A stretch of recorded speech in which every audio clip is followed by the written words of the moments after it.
Olá, muito boa noite. Hoje é dia 30 de outubro de 2020, é uma sexta-feira, por isso cá estamos para analisarmos alguns dos factos que fizeram atualidade durante esta semana, factos que marcaram o país, marcam a vida dos angolanos, portanto vão ser objeto de análise aqui durante este programa Política no Feminino. São minhas convidadas Maricel Capama. Maricel, boa noite. Boa noite. Tânia de Carvalho, boa noite. Boa noite.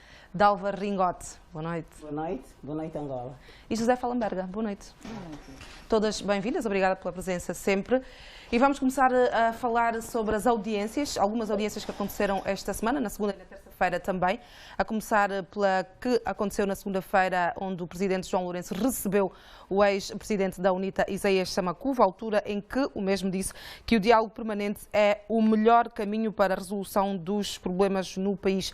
Isaías Samakuva foi recebido, tal como disse, pelo presidente João Lourenço, num encontro onde foram abordados vários acontecimentos, entre eles, como não podia deixar de ser, o do último sábado, a tentativa de manifestação.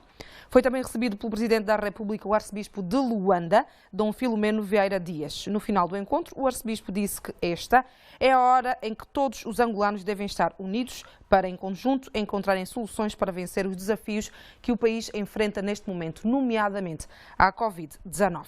No mesmo dia, o Presidente da República, João Lourenço, recebeu das mãos do Presidente do Conselho Nacional da Juventude, Isaías Kalunga, um memorando com as grandes necessidades dos jovens angolanos, entre elas a formação técnico-profissional, o emprego e também o acesso à habitação e ao crédito.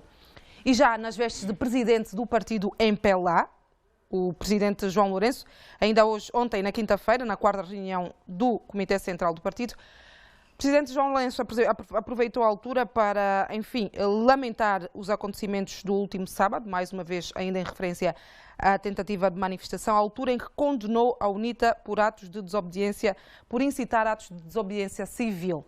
Na altura, o Presidente da República também lamentou a prisão de jornalistas que estavam devidamente credenciados, portanto, um ato que não devia ter acontecido e, segundo João Lourenço, não voltam a acontecer. Pelo menos é isso que espera. Começo por Maricel Capama. Maricel, mais uma vez, boa noite.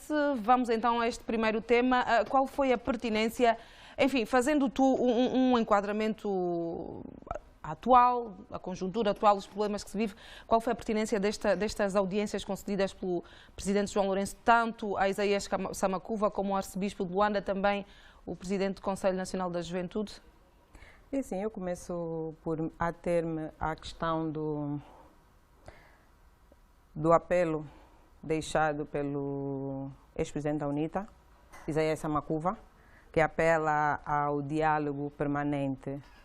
Eu penso que reiterou apenas, não é? Porque esse diálogo permanente nós temos estado a acompanhar. O titular do Poder Executivo, se eu me lembro bem, no dia 8 de dezembro de 2018, convocou as ONGs nacionais e os membros da sociedade civil, que é para um encontro na Cidade Alta. E desse encontro ouviu esses vários atores. Ainda no dia 19 de julho de 2019, manteve um encontro com a juventude na província do Zaire, na cidade de Soio. Voltou a manter encontro com a juventude na província do Bié, ainda no ano passado, no mês de outubro, na cidade do Cuito.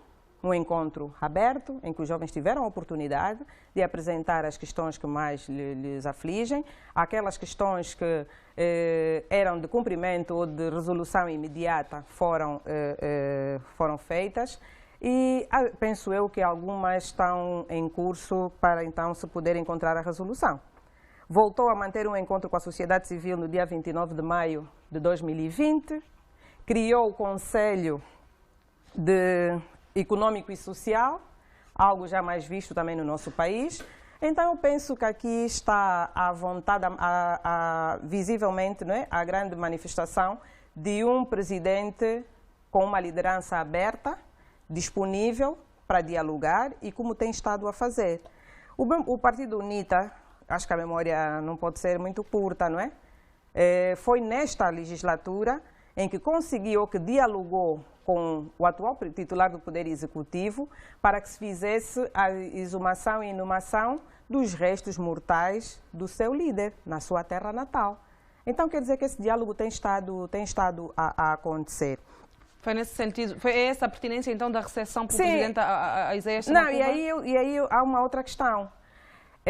Quando apela, a pessoa está a dizer, reiterou aquilo que já tem estado a acontecer. Sim, que não é algo que não acontecia, não, tem estado a acontecer. E para ver que ainda assim, sendo ex-líder do partido político que esteve envolvido na manifestação, na triste manifestação que nós acompanhamos no sábado, ainda assim, na segunda-feira, foi recebido pelo titular do Poder Executivo. Quer dizer que aí, mais uma prova evidente de que o titular está aberto para diálogo com todas as franjas da sociedade do nosso país. É triste ouvirmos na comunicação social, nas redes sociais, apelos do líder da UNITA, do atual líder da UNITA, quando nós não vemos ou não tomamos contato nem com alguma informação de que ele em algum momento manifestou interesse em dialogar com o titular do Poder Executivo no que toca principalmente à questão das autarquias e que lhe foi vedada essa possibilidade. E acredito que se lhe tivesse sido vedada, ele seria a primeira pessoa a usar uma das suas páginas das redes sociais, que é para poder manifestar publicamente este veto. A outra questão que me entristeceu bastante é a questão de vermos deputados à Assembleia Nacional de um partido político com assento parlamentar a incitarem os jovens para aquele tipo de ambiente que nós vivemos no sábado. Quando nós sabemos que os deputados são representantes legais do povo. Então, se o deputado é representante legal, tem um fórum privilegiado para poder ajudar a resolver os problemas da população. Não é na rua, é no parlamento onde o deputado deve fazer isso. Eu aqui digo, seria muito bom que a 9ª comissão, que é a Comissão da Assembleia Nacional de Ética e Decoro Parlamentar, devia instaurar um processo disciplinar a esses deputados que que incentivaram essa manifestação. E não foi um simples incentivo. Porque nós também acompanhamos os relatos, do mesmo jeito que foram fazendo ameaças, também acompanhamos os relatos nas redes sociais, das angariações que foram fazendo, dos pneus, da compra de gasolina. Quem quiser contribuir, contribui com gasolina, contribui com pneu, contribui com camisola. Quer dizer, então as pessoas foram no sábado para a rua já preparados para fazer o que fizeram. Aquela queima de pneus foi preparada com bastante antecedência. Nós temos isso, nós acompanhamos isso. Fala-se em falta de diálogo. Houve diálogo com a Polícia Nacional, sim senhora.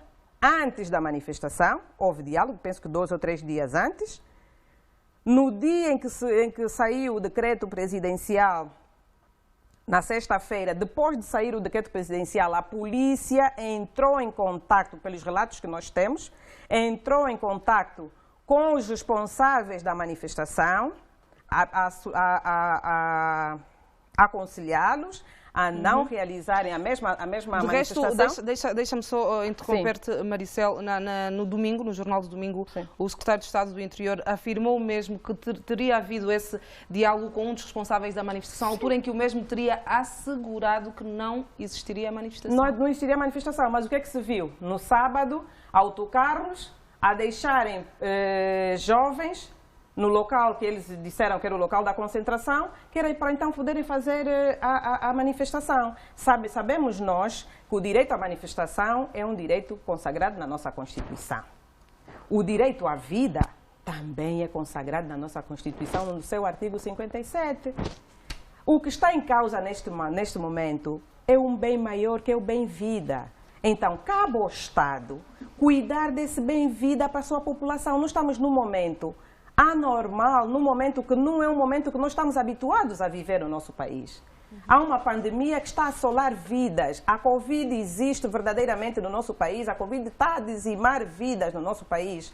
Então, não podemos ser nós, os jovens, que somos a força motriz da nossa sociedade, a nos deixarmos levar por pessoas que não foram, por exemplo, por serem deputados, gozam de imunidades, não foram presos naquela confusão. Quem foram presos? São os pacatos cidadãos que aceitaram juntar-se àquela manifestação.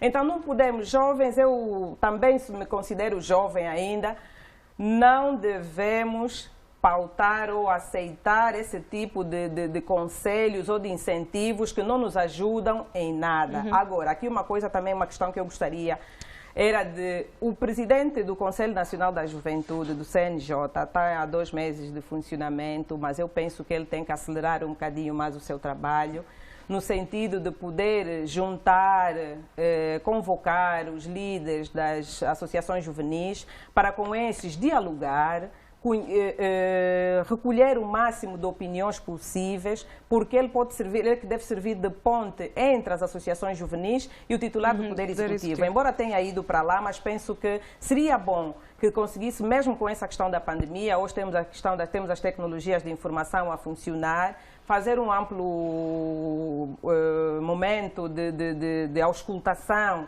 à juventude, conversar, dialogar com estes e então depois criar, juntar, fazer um documento e fazer chegar ao Presidente da República. Sim, Tânia, a Maricel falava no início da sua intervenção sobre, pelo menos, não termos informação do Presidente da UNITA, de alguma forma ter tentado um diálogo com o Presidente da República, João Lourenço. A ti pergunto-te, não seria mais eficaz esta audiência que foi concedida ao Presidente, ao ex-Presidente da UNITA, não seria mais eficaz se fosse ao atual? Uma pergunta interessantíssima. Eu acho que sim, eu penso que sim.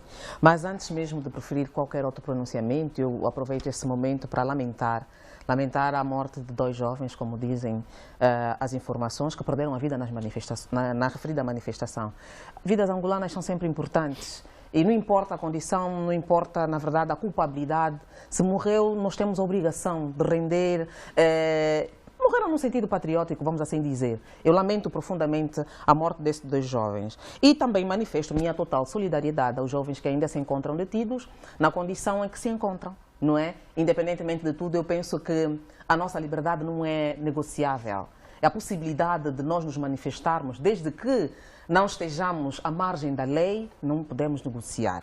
Isso deve ficar aqui bem claro. Com base na pergunta que me faz, eu vou lhe dizer o seguinte: a reação do antigo presidente do maior partido da oposição e todos os acontecimentos no último final de semana, eu identifico por 3 razões. Fundamentalmente, as razões que fomentaram ou estiveram na base da existência dessa manifestação. Primeiro, o elemento político, né? O aproveitamento ou não, mas tivemos aí um elemento político muito assente. Estamos a falar do conflito e do posicionamento da própria UNITA e do MPLA. O segundo é o elemento social. Quanto ao elemento social, eu vou buscar as razões fundamentais que estiveram como bandeira para a existência da manifestação. E quando a gente fala das razões de manifestação, falamos dos jovens. Esses 2 elementos eu enquadro-os no elemento social. E depois o elemento repressivo, não é? O uso desproporcional da força por parte da nossa Polícia Nacional.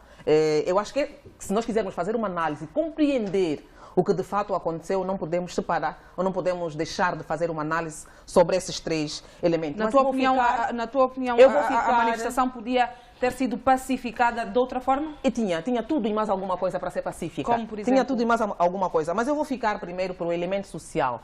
Porque o elemento social, que é o elemento, na verdade, que levou os nossos jovens a se manifestarem, não tinha nada de atrito para grandes confusões que teve, se não houvesse aí, como pano de fundo, o aproveitamento político que houve, né? Por exemplo, nós temos hoje, na nossa sociedade, 65% da nossa juventude encontra-se dos 0 aos 14, depois dos 15 aos 24. Apenas 2% da nossa população tem 65 ou mais. Estamos a lutar contra quem? Estamos a falar o quê? Estamos a falar de uma maioria que se encontra numa condição de insaciabilidade social. Permitam-me usar assim o termo. Que não tem as suas expectativas resolvidas, que tem muitas esperanças e que não tem nada a ver com a guerra, por exemplo, beligerante que nós vivemos nas últimas décadas. Desconhece. Estamos a falar de jovens de 24 anos, fundamentalmente. Estou a falar do grosso que compõe a população a angolana em particular. No entanto, esses mesmos jovens, 32,7%, se encontram no desemprego. Logo, as razões que apresentam como fundamento para as manifestações são justas. São mesmo inegociáveis. Aqui faltou um diálogo assente. Faltou mais conversa. E eu quero aqui fazer uma chamada de atenção. Quando eu digo que tinha tudo para dar certo. A UNITA fundamentalmente, quando a gente fala da UNITA, fala do presidente do partido. Tem que deixar de se magoelar nos miúdos, se magoelar na sociedade civil. Tem que ter agenda, tem que ter compromisso, tem que ter iniciativa. Nós, nesses 45 anos de existência, nunca tivemos uma sociedade civil tão forte, tão coesa como essa que temos agora. Não é aquela que se espera, mas é melhor dos últimos anos, das décadas de existência enquanto país de independência. Não podemos realmente confundir os papéis. Não podemos deixar que a sociedade civil venha sendo, ou seja, que os partidos políticos se aproveitem dessa situação. Nem quando eu falo da UNITA, eu falo do MPLA. Temos que separar as coisas.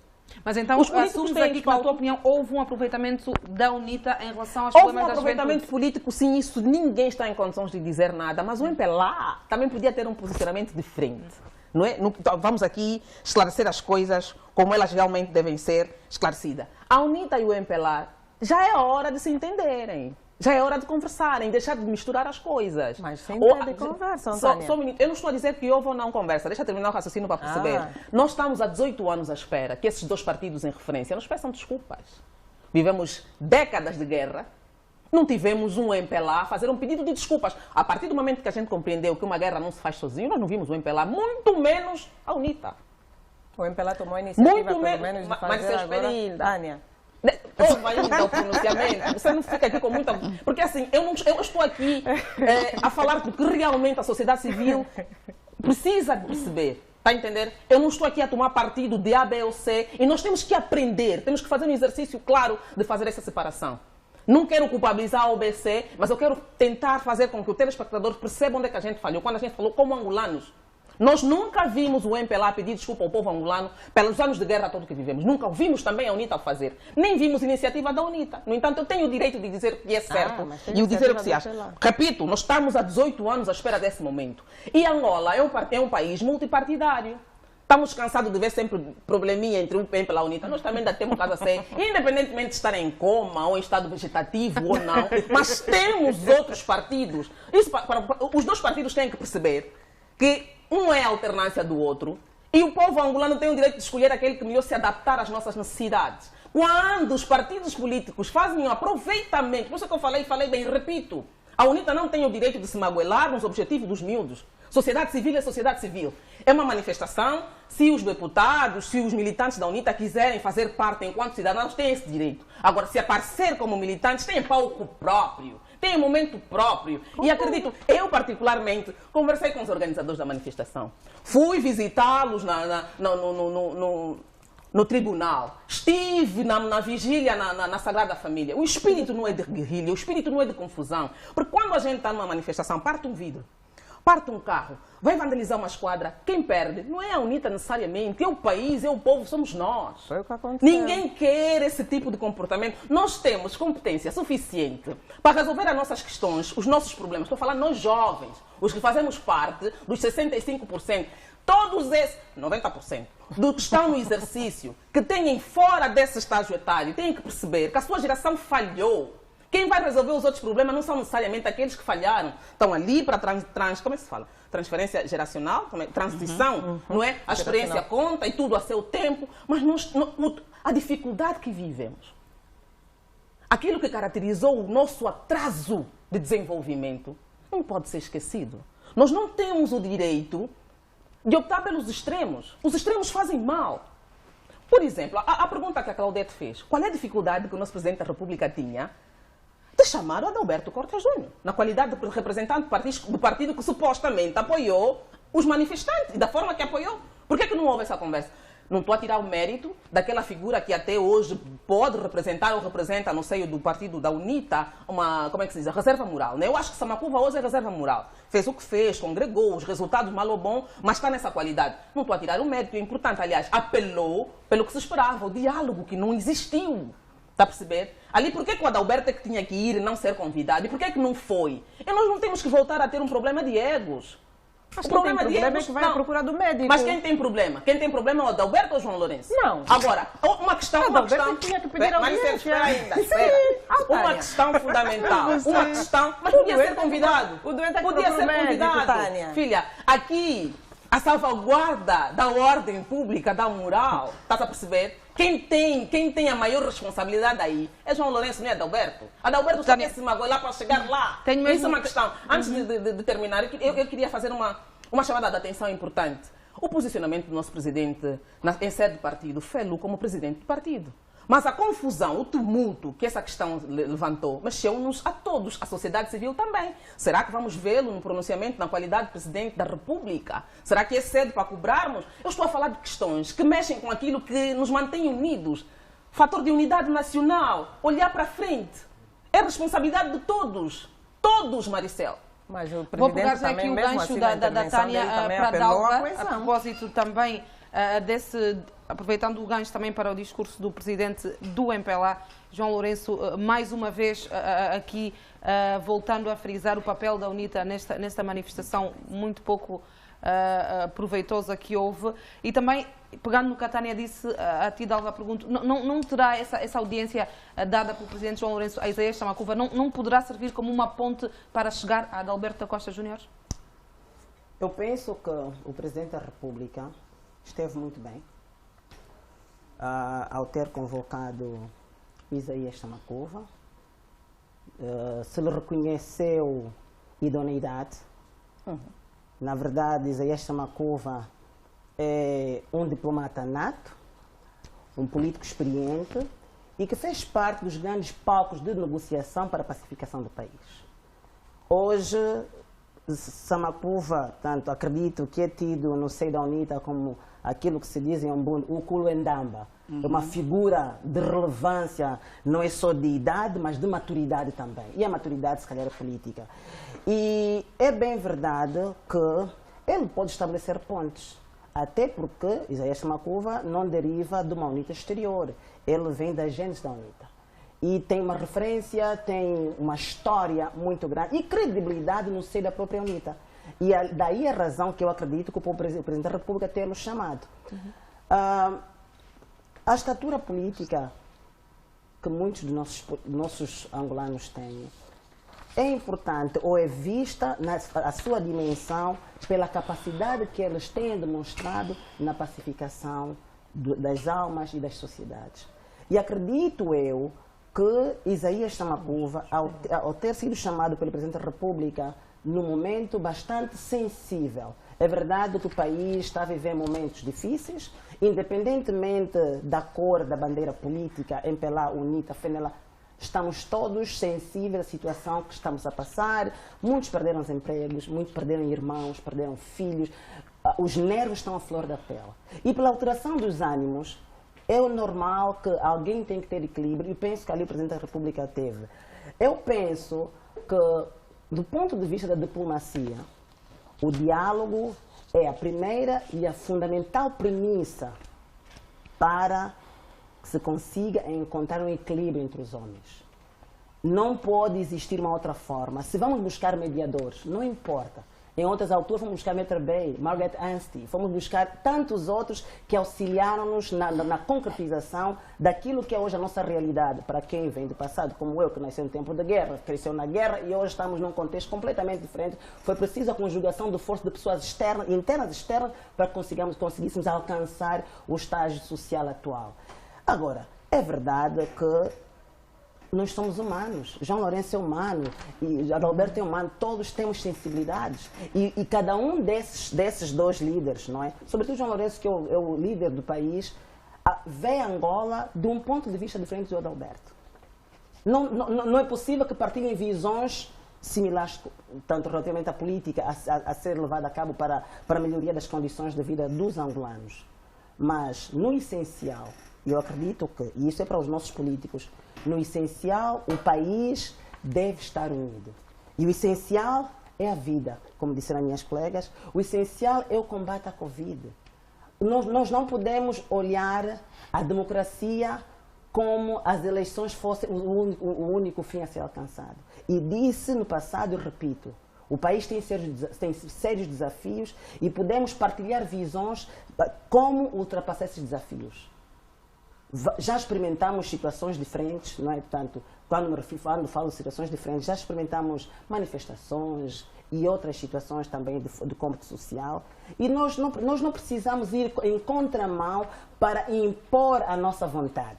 É verdade que a manifestação é um direito constitucionalmente consagrado e se ninguém se lhe retira, eu não acredito que o Estado quererá cair na inconstitucionalidade. É verdade que o momento atual é desafiante. Queríamos nós que um desses políticos, porque ali, portanto, o que se pensa é na perspectiva política, sobretudo na oposição, falo com a Anitta, é ter perdido um seu filho, o seu irmão, o seu primo, terem sido infectados, portanto, uma proliferação familiar, como é que a gente se sentir? Portanto, também és da opinião que a manifestação podia ter sido adiada? Pode ter, minha querida, nós estamos a adiar as aulas. Sim. A minha vontade expressa enquanto pessoa, eu posso expressá-la agora ou expressá-la depois. Houve dois momentos importantes nesta situação. É a situação econômica que a Tânia fez menção, que é verdade que os jovens têm o seu direito, e também houve a situação que a UNITA apresenta, a problemática das autarquias locais. Agora, e corroboro com a Tânia, que a UNITA não precisa de ir a reboque da sociedade civil. A UNITA é um partido, não é, institucionalmente criado, com uma infraestrutura social muito grande e que pode criar os seus eventos de forma isolada. Não tem que ser uma marcha da Maianga até o Cabo Ledo, mas sim é a simbologia do evento que ele pretende criar. Agora, o que é triste também, e eu penso que é importante referir aqui, é depois transparecer-me que na sequência da reunião do Comitê Central, a UNITA também realizou uma reunião do Comitê Permanente e para descodificar o discurso de João Lourenço. Não, o país não precisa dessas situações. Os políticos têm que ter uma agenda própria.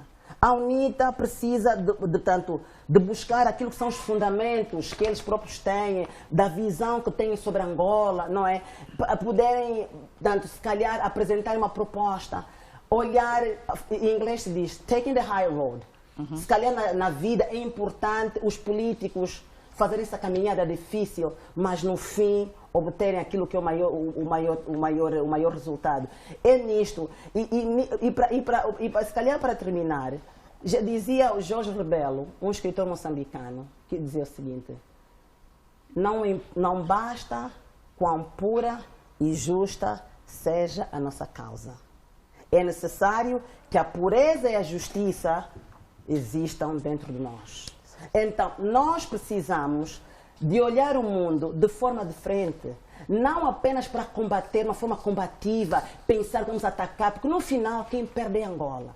Precisamos de partilhar visões de Angola para Angola e com angolanos, para que encontremos soluções possíveis e que todos consigamos sair desta situação pandêmica e amanhã consigamos voltar a estar com os nossos. Eu não vejo a minha mãe há muito tempo, há mais de 6 meses. Queria poder estar com ela, abraçá-la, dizer quanto a amo fisicamente e não posso. Esta é a visão que eu penso que todos nós podemos ter, olhando e nos preservar e levar a visão da Angola para frente.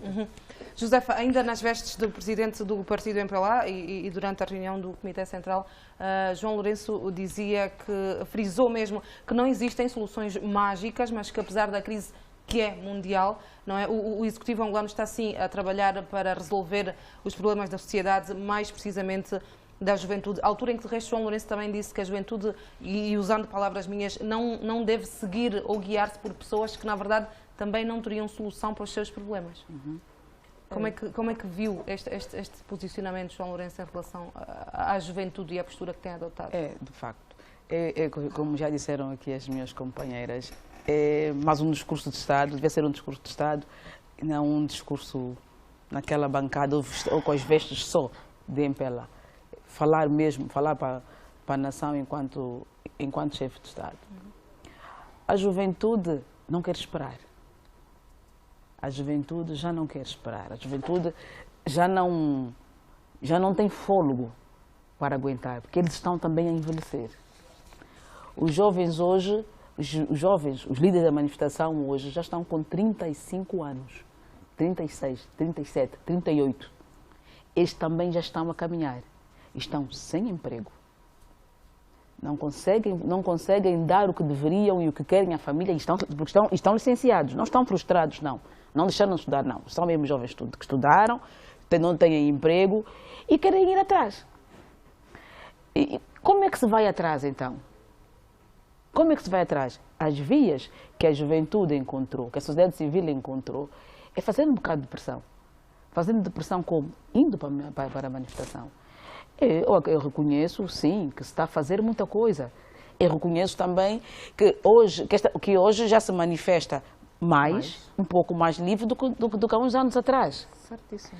Acredito também que para mim, foi um erro grande de estratégia cancelar a manifestação. Em cima da hora. Mas os motivos não justificavam, a Covid-19 não justificava isso? Não. No meu entender, não. Não, porque não havia muita gente na manifestação. Deram conta? Houve mais barulho do que multidão na manifestação. Mas também não havia 5 pessoas, José. Não havia. Fazendo alusão ao decreto Não. presidencial. Eu vou chegar lá. Não havia. Mas ela tem razão. Não havia tanta gente. Não havia tanta gente na manifestação, como, por exemplo, no 30, no Catinton, ou sei lá onde. Não havia. O que é que acho? Era em cima da hora para se negociar a paralisação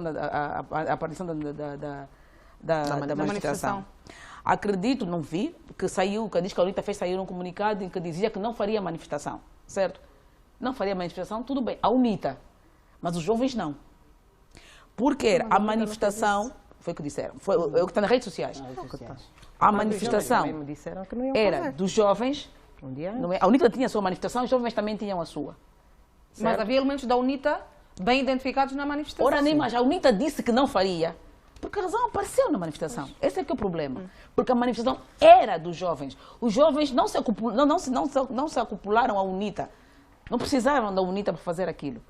Os jovens têm maturidade, têm consciência e eles vão fazer, eles não vão parar, eles já disseram que não vão parar. E nós temos consciência disso.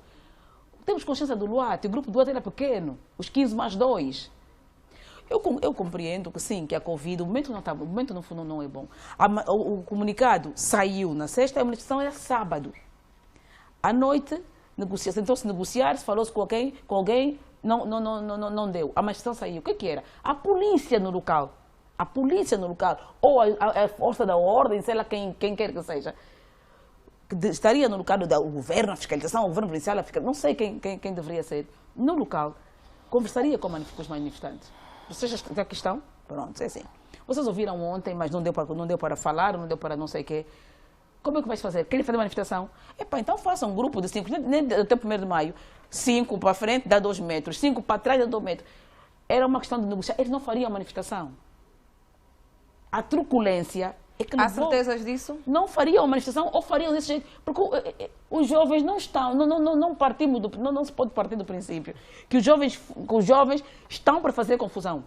Não, mas segundo alegações, desculpe, Josefa, que a Maricel frisou aqui e que estavam nas redes sociais, atenção, tem, enfim, a veracidade que possam ter. Certo, houve uma planificação essa que, a ser verdade, não era para algo pacífico.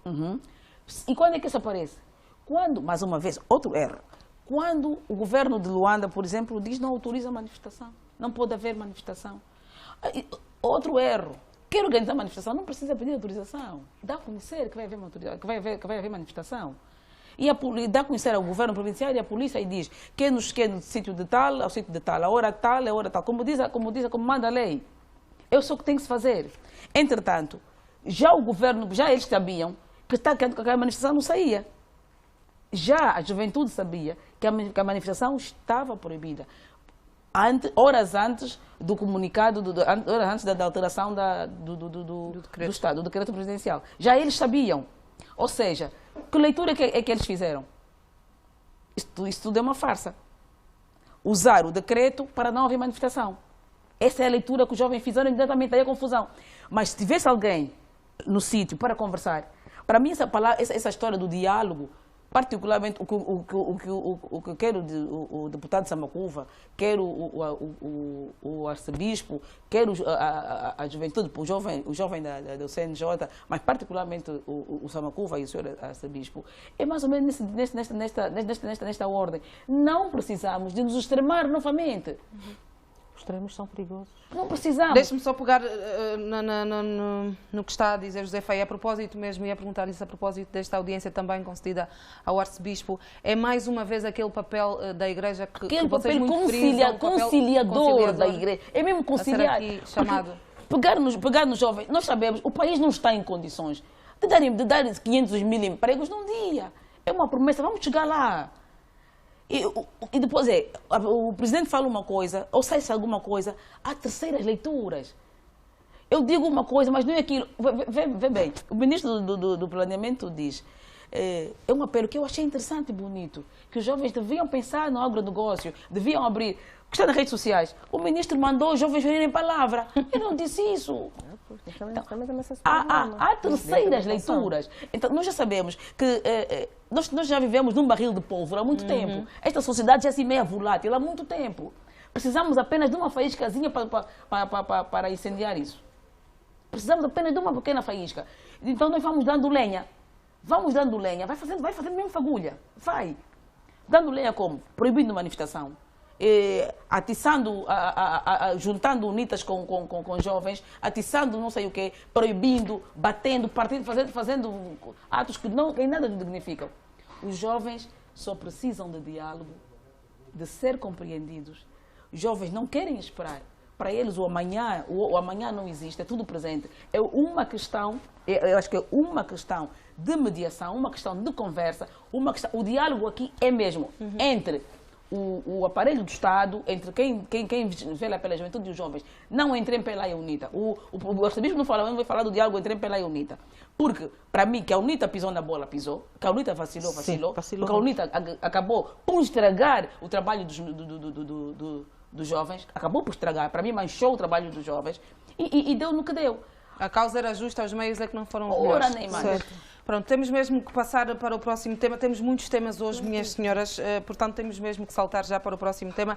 Ainda a propósito do Presidente João Lourenço, agora Presidente da República, que esta semana, tal como todos sabemos, procedeu a algumas exonerações e também nomeações, nomeadamente da ex-Ministra do Ambiente, exonerou a Jani da Silva Freitas Costa, do cargo então de Ministra da Cultura, Turismo e Ambiente, nomeando para o seu cargo João Francisco Isabel de Carvalho Fortunato.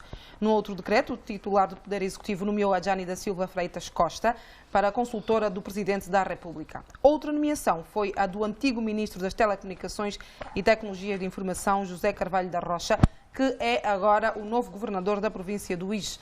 Tal como sabemos, substitui no cargo Sérgio Luter Rescova, falecido no passado dia 9 deste mês, vítima de doença. Dalva, começo por ti. João Fortunato, é a aposta certa para esta pasta? Well, é a aposta certa ou eu não tenho qualquer competência para poder avaliar? Porque penso que, à luz da Constituição, no seu artigo 119, o Presidente da República, enquanto chefe de Estado, tem a competência de, tem o poder discricionário de, selecionar os seus colaboradores, os seus auxiliares. E, portanto, os recém-nomeados, fazem parte do leque de pessoas que o titular do Poder Executivo, portanto, o Presidente, o chefe de Estado, não é? Portanto, tem selecionado. Em ser disso, não tenho qualquer avaliação para fazer. Mas, se calhar, eu, sobre o novo Ministro da Cultura, eu me recordo que, em 2018, o Jornal da Angola publicou um artigo onde dava nota que, enquanto o Presidente do Conselho de Administração do Manuel Agostinho Neto, ele foi exonerado por práticas, tanto indecorosas, não é? Eu não sei quais foram as práticas. O que podemos aperceber é que foi instaurado, tanto os órgãos de investigação orçamental, um inquérito e resultou nesta informação pública. O Jornal da Angola é um jornal público, não é? E não sei o que aconteceu, se depois disso se foi instado como arguído, se não foi, mas seria bom nós sabermos um bocadinho o que é que se passou, que é para podermos, se calhar, estar aqui, validar e comentar. E eu reservo-me, não é, a esse comentário, porque não tenho informação complementar. Mas tenho sim informação. É o fato de esta nomeação, a saída da ministra Jane, Angola registra um retrocesso da participação do género na vida política do país, certo. Não é? Nós estamos a 30% do género, contando as... Género e da juventude, não é? E da juventude. Na juventude estamos. Eu olho mais para a moldura tanto do género feminino, porque tem o género masculino e o género feminino. Estamos a 30%, com a sua saída reduzimos para 28%, não é? É um retrocesso para aquilo que são os patamares estabelecidos pela SADC. E o recomendável teria sido que, tanto o titular na seleção pudesse manter ou incrementar o nível, porque o recomendado o nível da região são de 50%, não é? O que já se registra hoje no Ruanda, temos também na África Sermos do mais Sul. simples, mais claras, devia ter nomeado uma mulher. Uma mulher, sim, e mesmo uma mulher para o IGE, uma mulher para a cultura, não é? Que é para podermos estar ali no patamar, não é só para o bem de nós mulheres, também a nível da região, Angola se calhar projetaria uma imagem completamente diferente. Temos apenas, penso, 4 governadoras, teríamos 5, temos 18 províncias e, portanto, a representação do género feminino nesses órgãos locais é muito ínfimo, não é? Portanto, penso que por ali eu termino. Maricel, e isto, bem, dando voz também a alguns comentários, alguns posicionamentos, para muitas pessoas não era muito clara a filiação partidária de João Fortunato. E sim, eu prefiro não me ater a esse quesito porque não conheço devidamente o camarada ou a pessoa, sim, a filiação política, mas sei que deve ter alguma convicção política, não é? Deve ter alguma convicção política e para o titular do Poder Executivo nomear, aí não olhou para a filiação política, mas acredito que viu competências neste ministro ora eleito. Para falar de João Fortunato, eu prefiro refletir o seguinte, ou pelo menos adiantar o seguinte. A figura dele como ministro naquele pelouro que não é pequeno, deve-se figurar como uma figura de convergência. Para que esse pelouro possa caminhar, para que as políticas de Estado gizadas por esse pelouro que é cultura, turismo e ambiente, possam caminhar. Há muitas vozes de que não vai fazer muito para a cultura, mas nós não esperamos que ele faça só para a cultura, nós estamos à espera que ele faça algo para os 3 ministros, foi uma fusão de 3 setores, sim. Para os 3 setores. Então, por isso é que eu digo que tem que se figurar como uma figura de convergência, tem que ser um gestor que saiba partilhar ou saiba liderar os seus coadjutores diretos, de forma, porque o que pude ver, os secretários de Estado, pelo menos, são pessoas técnicas das áreas.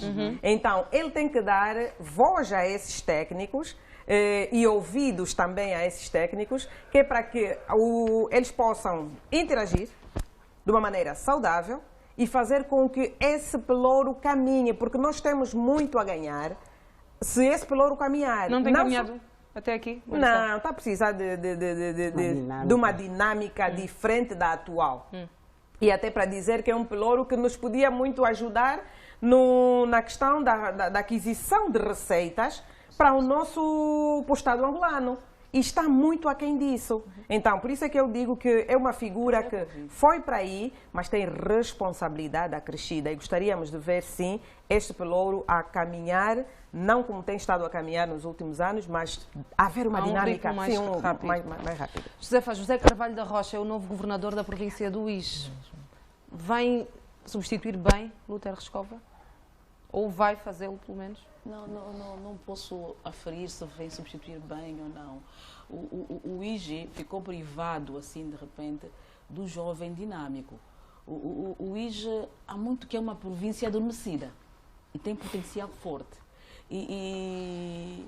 Embora com muita mágoa tenhamos aceito a saída do Rescova, que seja leve, de Luanda, mas o IJ ganhou. E tenho certeza que, nesse pouco tempo, o facto dele ter percorrido os 16 municípios, o facto dele ter dado alguma vida, a população do Uíge já está com um bocadinho de sangue quente. Já está à espera de alguém que venha com um bocadinho daquela dinâmica. Igual, Já está com expectativas altas. Está com expectativas altas. Então, eu espero que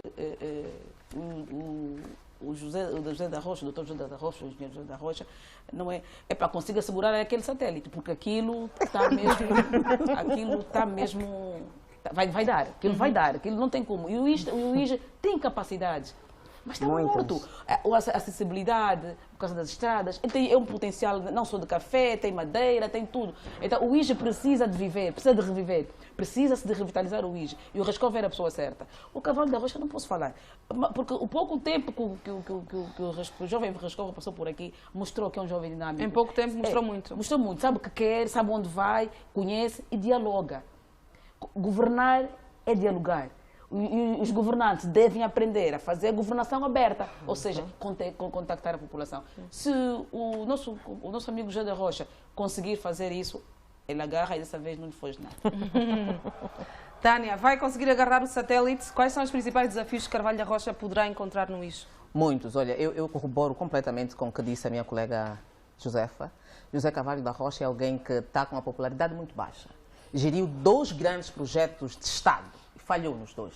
Deixou perder o satélite, como falou em outras palavras a Josefa, e depois aquele escândalo, né, do concurso da telefonia, a Telstar, que não sai da cabeça de ninguém. Aquilo é uma coisa, aquilo foi uma mágoa, aquilo foi uma mancha para as esperanças que nós tínhamos no momento. E era ele lá na frente, né? E se desconhece, na verdade, quais foram as motivações que levaram o Presidente da República a nomeá-lo. Talvez tenha dados que nós não temos, talvez dar-lhe uma responsabilidade tão grande como essa, vamos conseguir perceber o que realmente de bom podemos esperar desse governante que nós não percebemos até agora. É uma responsabilidade grande.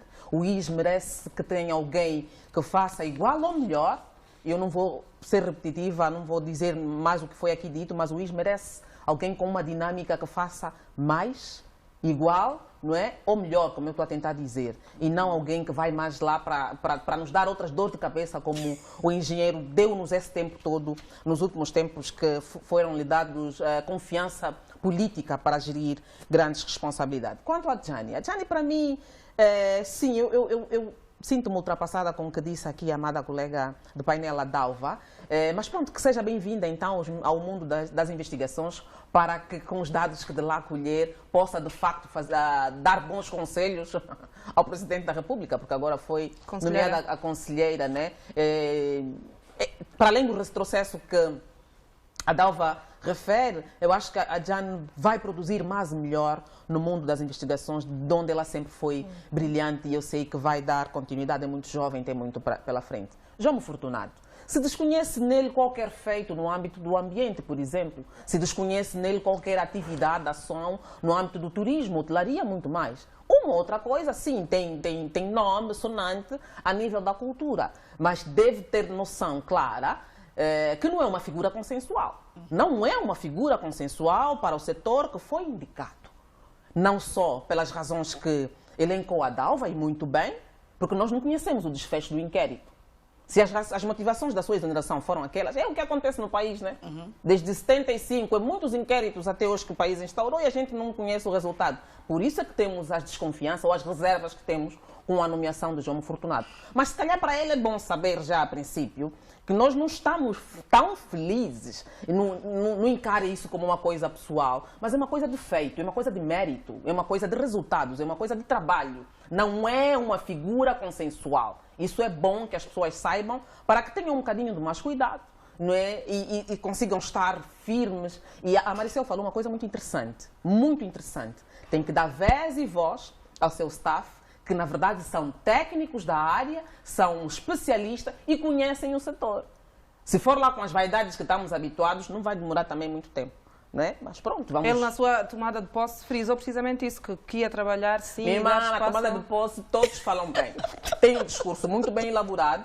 Na tomada de posse, alguém até escreve, você está já com o Espírito Santo, eu mesmo vou conseguir, eu sou capaz. Na hora H, também fez um discurso bonito na tomada de posse no memorial, saiu como saiu. Não é? O discurso, nós estamos fartos do discurso, estamos cansados. Queremos ações, queremos compromisso, queremos competência. não é? E o João é um quadro que o país conhece como conhece. Então, é importante, repito, que a gente faça lembrar esses quesitos para que o nosso camarada tenha noção da responsabilidade que lhe espera. Lhe foi dado um voto de confiança pelo Presidente da República para uma pasta muito importante, não é? Um núcleo fundamental para o momento que vivemos. Ele não pode falhar, nem de brincadeira, nem no exemplo, como a gente diz em casa. Fica aqui o aviso da Tânia de Carvalho, não pode falhar.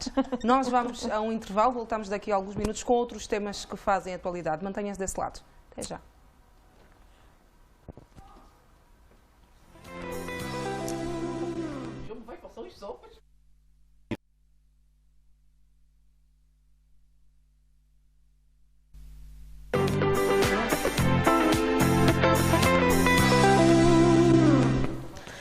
Olá, boa noite mais uma vez. Segunda parte do Política no Feminino, neste dia 30 de outubro de 2020.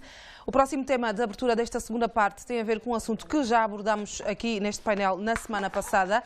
Tem a ver com o deputado Manuel Rabelais e, segundo um pedido do Tribunal Supremo, a Assembleia tinha analisado a possibilidade da retirada destas imunidades, algo que foi concluído nesta terça-feira. O deputado Manuel Rabelais, assim, já não tem imunidades parlamentares e poderá ser ouvido em tribunal pelos crimes de que é acusado agora, enquanto cidadão comum.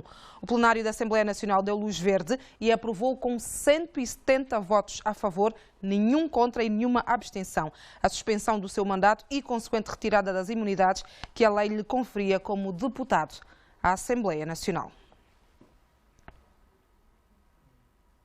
Tânia, começo por ti.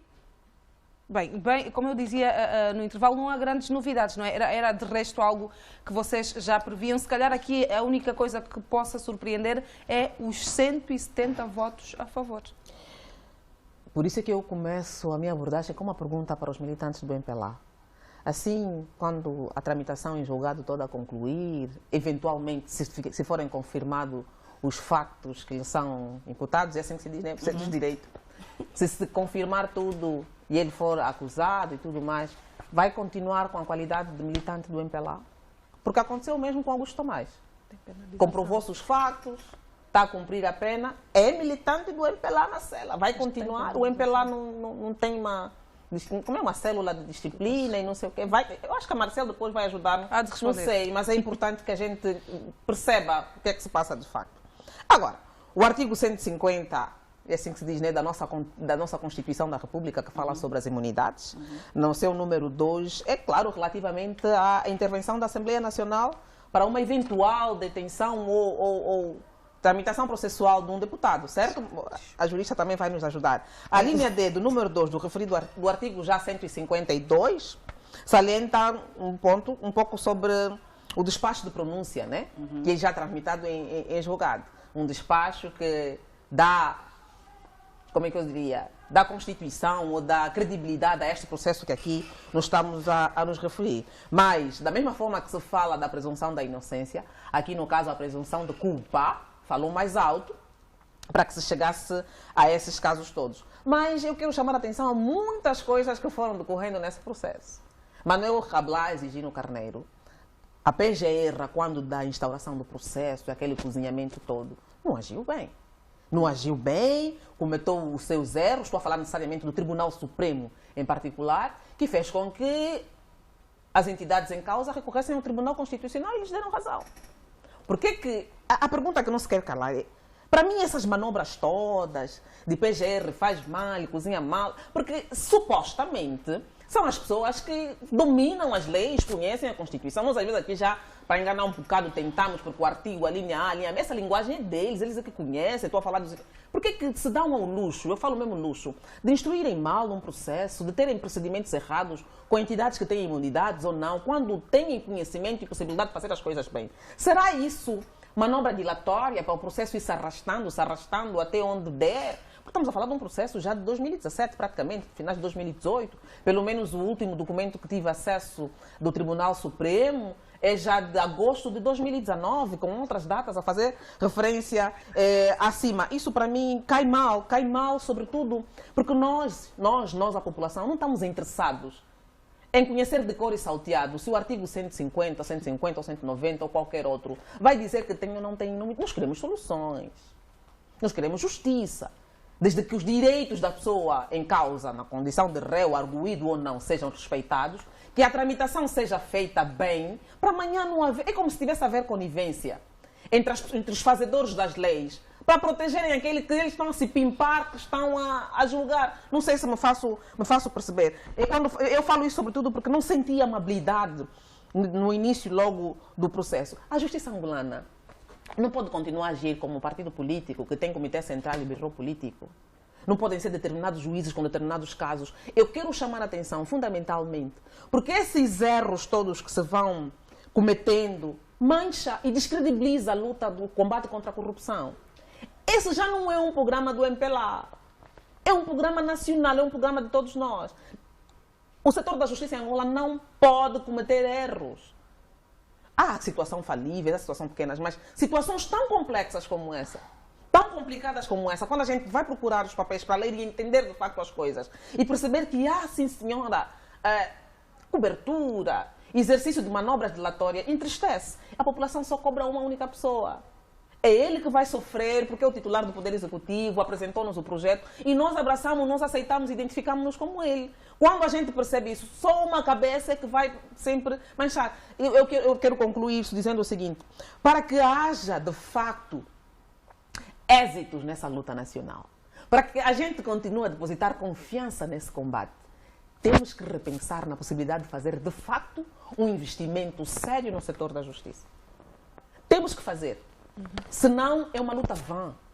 Vamos continuar a ter a sensação de que determinados juízes têm dívidas morais e tratam de determinados processos com carinho de frente. Isso não é bom. Não é bom para a nação. E isso acontece, Dalva. Este processo não está a decorrer nos trâmites normais? Está a decorrer nos trâmites normais. Há um aspecto que, e já nós cá tratamos no passado recente, é o fato de que o combate à corrupção em Angola é uma luta nova, Tânia. É nova e requer formação específica. Já falamos aqui muitas vezes. Daí a necessidade de investimento que eu acabei de falar. Sim, também. É específica e olha que os processos vão se acumulando. Tanto, de repente, são 300 processos. E falamos cá que os nossos juízes não têm condições, quer físicas ou materiais, para poder exercer, as suas atividades. Para além das condições, nós mencionamos aqui no passado recente, que eu particularmente assisti um juiz que vinha de Cupapata, com seu motorista, com seu segurança, e tinha um caso, tinha uma audiência. Está a ver? Então, há um conjunto de situações. Isso é no sistema judicial. No sistema, tanto no Ministério Público, também há desafios. Daí a razão que há um exercício que está sendo levado a cabo, que é para formar os nossos jovens, para aportarem valor a este exercício que o Estado e os angolanos se desafiaram, se propuseram a levar a cabo. Agora, pronto, nós temos, a par desses desafios, temos outras questões. Tá? É preciso, e disse muito bem a Tânia, e conforme estabelece o artigo 150 da Constituição, no seu número 3, no seu número 1, 2, 3, os 3 números de coisa. Primeiro, os deputados não podem ser criminalmente responsabilizados no exercício de suas funções. É preciso que sejam despidos das suas imunidades, conforme estabelece o número 3 do artigo 150. E depois, com um despacho de pronúncia, não é? A tramitação para que eles possam, então, responder. Mas todo este processo, e que fique claro, não significa que o deputado visado está condenado. Ele continua a beneficiar do princípio da presunção da inocência. Ele, para que enfrente a barra do tribunal, eles têm que se despir das suas imunidades consagradas pela Constituição, para então encontrar seu advogado e apresentar o contraditório. E penso que vamos aguardar, vamos ver que efetivamente que o processo corra o seu ciclo normal. Eu estou feito tanto que a verdade material será apurada. Agora, há um outro aspecto que não é menos importante. É verdadeiramente o país compreender que esta batalha de combate à corrupção não tem só a ver com aquilo que são os objetivos internos. E temos que aceitar esta verdade, por mais dura que seja esta verdade, que nós, o país, se olharmos o caso que se segue, não é, da Sonangol, aquilo que foi a nacionalização, vamos falar aqui mais um bocadinho, estava sendo gerido de forma que só Deus sabe. E este processo, são processos complexos, que em muitos deles é preciso o concurso de instituições judiciais internacionais para poderem, portanto, desmistificar os processos, porque eles começam em Angola e são concluídos no exterior. Como é que Angola persegue os seus bens fora do país? Portanto, há aqui um conjunto de elementos que também muitos dos nossos, não digo nossos juízes, que o Ministério Público enfrenta desafios, tem que viajar, tem que estabelecer acordos tanto com países, fazer geminação entre países. É isso do que justifica muitas vezes a morosidade nos processos. E imagina que nós não temos muitos juízes. Eu lido muito com juízes. Eu conheço juízes, tanto, sobretudo na província de Benguela e Uambo, que um só juiz tem 200 casos, 200 processos. Sabe o que é que isso significa? E 80% desses processos é de combate à corrupção. E que requer diligência profunda, que buscar o histórico do processo, compreender e ali, tanto, encontrar a verdade material. Depois olhamos, nós temos hoje o crime de combate à corrupção, temos o peculato, o branqueamento do capital e tantos outros crimes e conexos também.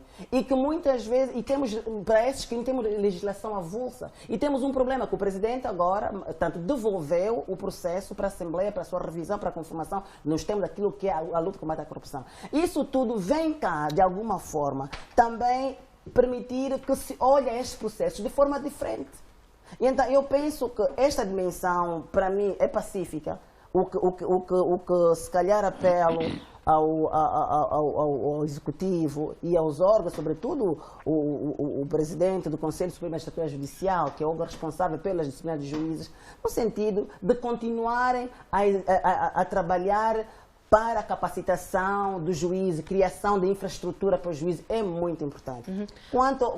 Só para terminar, quanto veja a Tânia com vontade de querer cortar mais, vou passar a palavra a ela. Quanto à situação do deputado visado, penso que é pacífico. O importante é nós não fazermos juízos de valores, não é? Nós não olhamos isso de forma pessoalizada. É o momento que o país está a viver. Muitos passarão por esta fase, mas cada um à sua vez. Temos que ter responsabilidade. Queria sim. A complexidade desse processo e o que a Dalva diz realmente são fundamentos que colhem, né? Nós temos relações de cooperação com países importantes que acabam sendo também espelho, escola para o mundo das ciências jurídicas. Fundamentalmente, falo o Brasil, que viveu uma situação idêntica, né? Com a situação do Lava Jato, não deixa de ser um processo mais ou menos parecido com esse combate. No âmbito das boas relações, amizades, podíamos ver a possibilidade de ter formações intensivas. Por isso eu defendo a criação de um corredor de justiça para esse setor, uma formação específica. Magistrados especializados. Para o combate à corrupção. Sim, com um timing certo, pelo menos para a recuperação efetiva do dinheiro que saiu nos últimos anos do país. Estou a falar dos últimos 10 anos, fundamentalmente. Não é para a recuperação. Eu acho que, em termos jurídicos e em termos de cooperação com Brasil e Portugal, não falo tanto Portugal pelos assuntos que já abordamos aqui várias vezes, mas fundamentalmente o Brasil, que tem uma experiência por nós conhecida, os resultados estão aí. Eu acho que nós devíamos pensar na possibilidade de ter esse nível de cooperação. E para dizer mais uma coisa muito importante, antes de passar a palavra aos colegas, desde a burla tailandesa, todos os processos, todas as novelas magníficas, né, a nível da justiça que fomos vendo, todos os arguídos na condição de réu, arrolaram José Eduardo dos Santos ao processo. A partir desse momento, esse processo ou enfraqueceu, ou as penas foram consideravelmente reduzidas, alguns dos quais que foram considerados a prisão domiciliar, que eles vê na praia, na rua, se encontramos. Não é? Isso para dizer que o cidadão comum não está muito preocupado porque tramitação, porque incompetência. Queremos resultados efetivos. E o Executivo tem a obrigação, não é de nos vir com conversa porque o magistrado está vindo com o papata, ganha bem. É um dos setores que melhor paga. E é por obrigação, e para evitar, por exemplo, a situação de suborno e tudo mais. O Estado tem a obrigação de lhe conferir melhores condições de trabalho e dar um salário condigno para evitar essas situações. No entanto, eu me pergunto, se o réu em questão, ainda não é réu, né? Não é rei. Mas já é arguído. É, É arguído. arguído. Normal somos também. Se o arguído em questão, a rolar José Eduardo dos Santos a esse processo, como é que vai andar o processo dele? Vai enfraquecer? Estamos a falar de um processo de mais de 110 milhões de dólares para uma conta pessoal, por exemplo, para falar já de alguns aspectos do processo. Vamos ficar assim? Vai ser condenado como os outros foram, sem restituir os bens, e depois vai cumprir e acabou, vai ficar com 110. São questões práticas. Eu, enquanto cidadã, não quero saber da incompetência do setor e da insuficiência técnica. Quero resultados. Quero penas que realmente, como é que se diz?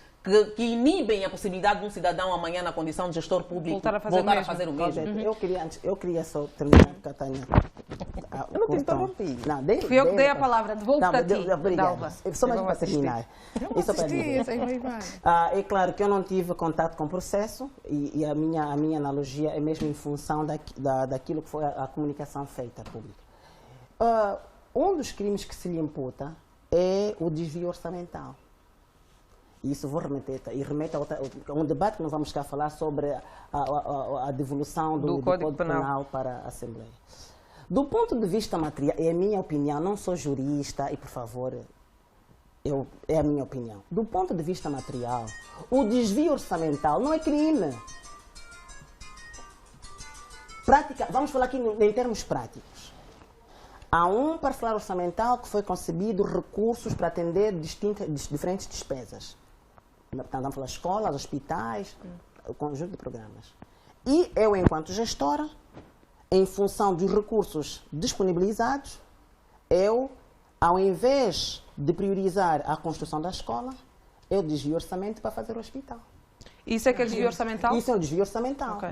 Então, por que eu trago esta questão à tona? Seria bom que a Assembleia também revisse a tipificação dos crimes e a sua clareza, em vez de termos aqui uma interpretação extensiva daquilo que são as leis, ser um bocadinho mais específico. Porque o desvio orçamental é muito subjetivo, não é? E as leis, no meu entender, devem ser mais claras, não é? Porque o desvio orçamental por si só, em termos orçamentais, eu falo da despesa pública, é uma contrapartida interna ou remanejamento de verbas. Então, é preciso, ao invés de olharmos para os códigos de outros países, tiramos aquilo que é a visão do Brasil, de Portugal, porque eu olho, é aquilo que lá está. Temos leis que se ajustam à nossa realidade. Sermos mais claros. Sim. Josefa, perguntava também basicamente, a si também surpreendeu este voto unânime de toda a gente, ou foi mais uma prova de que a parte partidos políticos, o combate à corrupção, tal como disse a Tânia, é de todos nós. É de Angola, já não é só do Presidente da República. Não me surpreendeu, porque as bancadas têm orientação. Os partidos orientam o sentido do voto. E então o sentido do voto, particularmente para o MPLA, era sim condenar.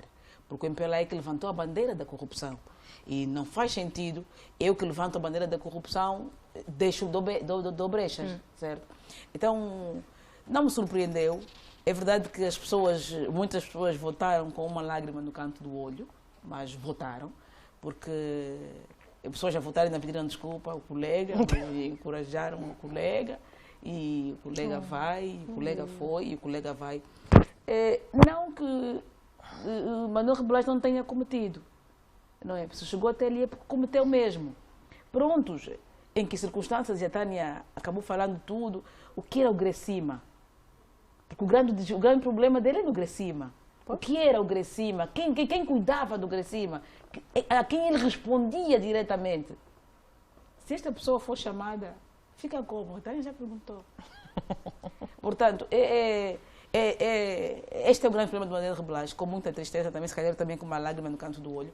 Ele vai e vamos acompanhar o processo. Mas quero a Dalva diz que o desvio orçamental não é crime.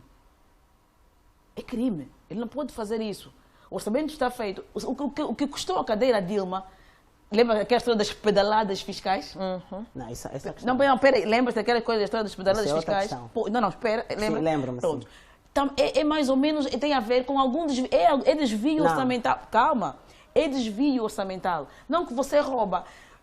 pegou no dinheiro que era para comprar as cassetes, as câmaras para TPA, ou sei lá, e fez mais 2 boutiques, ok, não sei. Então, isso Isso é para bem próprio. Nesse caso seria para ser não, faz de conta. pronto. Fez mais 2 boutiques para vestir as apresentadoras da televisão, por exemplo, dependendo de quem seja dona. Pronto. Não estava ali. Portanto, esse dentre muitos crimes de que ele veio cometido, para mim no fundo, este é dos mais fortes. Porque lavagem de dinheiro, o peculato, sei lá o que é que vem para ali mais na vasta linha de crimes que o deputado Manuel Rebelais cometeu, não é? Terá cometido. Terá cometido. Enfim, ele vai. Nós na semana passada dissemos que íamos esperar terça-feira, mas esperamos e com alguma satisfação, porque não que estejamos satisfeitos, mas com alguma satisfação, dá para perceber que, verdade ou mentira, nós estamos mesmo imbuídos de espírito e alma no combate à corrupção. Então, o combate à corrupção é uma bandeira que tem que ir até o fim. E aqueles outros processos que estão a fermentar, tipo o de Gino Carneiro e outros, estão a fermentar muito. Estão há muito tempo para levedar. Para levedar demora muito. Porque começou a levedar na mesma altura com o de Rebelais. O de Rebelais já está aí. Então, eu preciso também começar a falar com os teus parentes, os juízes, com quem lidas bem em Benguela e em outros sítios, que andam de Cupapata, que também é preciso meter o fermento próprio no processo. Não pode levedar muito, porque está a fermentar muito. Então, esperemos depois o resultado. Maricel, esta decisão é mais uma prova de que ninguém está acima da lei? Ninguém está acima da lei. A Constituição da República de Angola diz isso e é muito bem evidente. Todos nós, angolanos, perante a lei, somos iguais. Então, não importa se é deputado, se é juiz, se é político, empresário, quem prevaricar há de estar às contas com a justiça. E foi bom, sim senhora, esse exercício da unanimidade, porque isso prova que de qualquer jeito temos todos que estar comprometidos com o combate à corrupção. Porque se não fosse esse combate à corrupção, nós não teríamos os jovens insatisfeitos na dimensão em que estão. Por quê? Porque existiria assim no país investimentos feitos que hoje deviam ter gerado maiores postos de trabalho, teríamos habitação condigna para os nossos jovens, teríamos saúde de qualidade e uma educação de qualidade. Hoje estamos aqui com o problema da Covid-19. Uma boa parte das escolas do nosso país estão como estão, não puderam continuar não foi possível haver o reinício das aulas porque não há condições, não têm condições. Então, aí mais uma vez temos sim todos que estar comprometidos, porque eu acredito numa Angola próspera a médio prazo. Temos todos que estar comprometidos, cada um aonde estiver cumprir com o seu real papel. Os deputados aprovaram. Eu penso que não tinham muita escolha, não é? Porque a partir do momento em que o despacho de pronúncia foi remetido à Assembleia Nacional, é porque o Ministério Público que remeteu o processo ao Tribunal Supremo e este, por sua vez, remeteu ao Presidente da Assembleia Nacional, devem ter encontrado no processo fortes indícios de que o visado tenha cometido algum crime doloso que fosse mesmo necessário dar cumprimento ao artigo 150 da nossa Constituição, número 3, de que era necessário que se lhe retirassem as imunidades. E dizer que com dor, nós estamos aqui na televisão pública de Angola, aquilo que são os relatos que nós temos estado a ouvir, este visado criou uma televisão privada. Estes recursos que foram investidos nessa televisão privada, se fossem investidos na televisão pública de Angola, nós teríamos melhores condições de trabalho do que as que nós temos hoje. Nós sentimos hoje o desenrascar para o funcionamento desta televisão quando haviam recursos que foram canalizados para outra área. Então, aí concordo plenamente também com a minha colega, a Dalva, quando diz que o desvio de verba tem que ser tipificado como um crime também no nosso Código Penal. Nesta revisão que os deputados vão fazer, seria mesmo bom que olhássemos para a nossa realidade, os crimes que foram cometidos a nível do nosso país, pelos gestores públicos, e tipificá-los eles como manda a regra, que é para nós não continuarmos a passar por eles assim e algumas pessoas vão apanhando alguma boleia. Uma questão rapidinha, a Tânia fez uma pergunta com relação a ele por ser militante do MPLA. Como militante do MPLA, depois do processo tramitado em julgado, sai a sentença. Se for provado que realmente cometeu o crime, a comissão de disciplina e auditoria, ao nível em que ele é dirigente ou militante, há de pegar também no processo dele, que é para ele também levar a sua penalização junto do partido. Isso não funciona assim. Só quando sai da cadeia? Não quando sair da cadeia. Não, quando os outros não ouvimos nada. Não, os outros interpuseram recurso. Sim. A partir do momento em que interpuseram recurso, aquele Mas já. Não, mas ele interpôs recurso. Interpôs recurso. E ainda não está finalizado o processo dele. Enquanto não está finalizado, quer dizer, senão vamos violar o princípio da presunção da inocência. Sim, vingar o princípio da presunção de inocência. Fica então aqui a garantia por parte da Maricel que se provada a culpa, aí será também instalado um processo Espoleta, também a nível do partido. Sim. E todos aqueles que forem culpabilizados, todos que forem culpabilizados, a Comissão de Disciplina e Auditoria funciona. Sempre Só que o combate à corrupção efetivamente está a ser feito agora. Não quero alocar as duas coisas. Porque assim, as coisas que acontecem no MPLA são coisas de interesse público, é partido do governo, é exemplo. Nós conhecemos muitas outras pessoas que não são politicamente expostas, mas com outros ramos também, mas são figuras expostas, que tiveram processos no tribunal, com tramitação, julgamento, cumprimento de sentença, mas que são militantes de proa. Não é? E não se desconhece esse processo. Estou a falar, por exemplo, do presidente do Cabos Corp, é militante de proa. Sim, então. Obrigada. Pronto, acho que é a altura. Por favor, eu vou só Um remate muito rápido, Dalva, claro que sim. Era só para responder à questão aqui da Lamberga. A minha analogia foi do ponto de vista material. Okay. Quando dizemos assim, há um desvio orçamental, e inclusive fiz cá um exemplo, enquanto gestor, se tem despesa prevista no teu orçamento, em que tinhas que gastar para a escola e você gasta para o hospital, isso é um desvio do orçamento.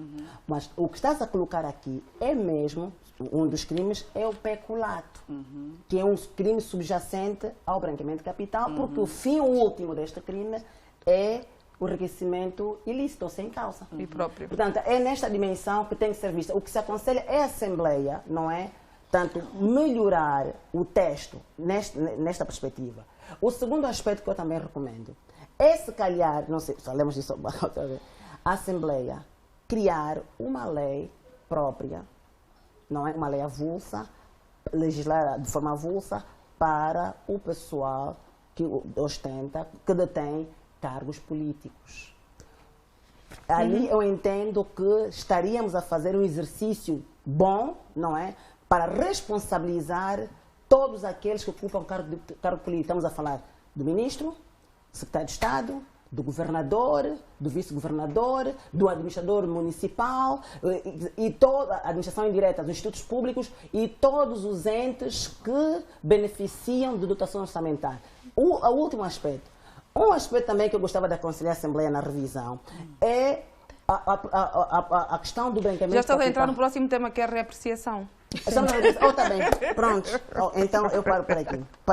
Vais poder continuar o teu paro raciocínio, é precisamente como dizia este próximo tema. Então, em agosto ainda deste ano, o Presidente da República escreveu então à Assembleia Nacional a solicitar a reapreciação de alguns artigos do novo Código Penal. O assunto foi, nesta terça-feira, discutido em plenária, na primeira sessão extraordinária da 4ª legislatura e foi aprovado com 167 votos a favor, nenhum contra e 2 abstenções. E vai seguir como normal para apreciação na especialidade.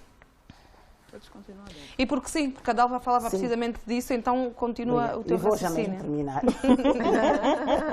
Vou terminar. Sim, eu particularmente, portanto, saúdo, e como já disse no passado, a iniciativa presidencial em devolver o processo à Assembleia, não é?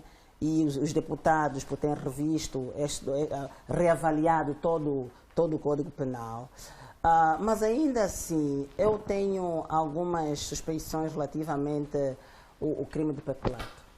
E porque nós assistimos aqui em Angola, os que roubam o administrador que rouba 1000 kwanzas, ou que rouba 1 milhão, e o que rouba 1 milhão ou 1000 milhões, para não falar em bilhões. Eu entendo que, e como dizia em instante, que o crime de peculato se calhar se manteria como está e criaria uma lei específica para o pessoal do cargo de direção e chefia. Está fechado. O último aspecto, como dizia, era a questão do combate à corrupção. E segundo as convenções das Nações Unidas, eles orientam para que os países avaliem também a pertinência, por exemplo, de incorporarem o setor privado. Nós hoje, um árbitro, a Tânia que está ligada ao futebol, se for corrompido para beneficiar a parte contrária, não é criminalizado. E nós assistimos em Angola empresas privadas, por exemplo, gestores que pegaram recursos dessas empresas e transferiram para fora para aquisição de bens privados, não são responsabilizados.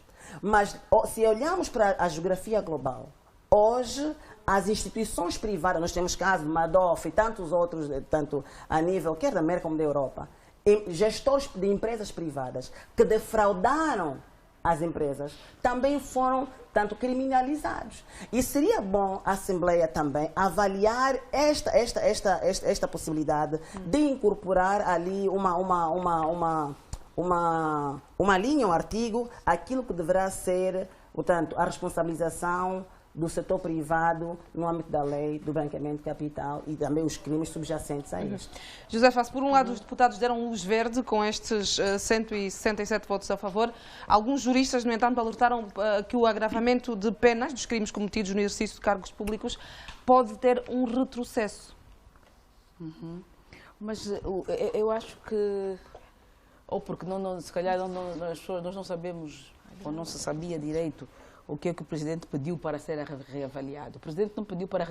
O pedido foi específico, foi direcionado, não foi para reavaliar o código todo. Todo o Código Penal. Pediu então que se reavaliasse ou se reapreciasse os crimes cometidos no exercício das suas funções, ou sem prejuízo das funções públicas, crimes contra a propriedade e crimes de impacto ambiental. Ali, a preocupação da DAVA está salvaguardada.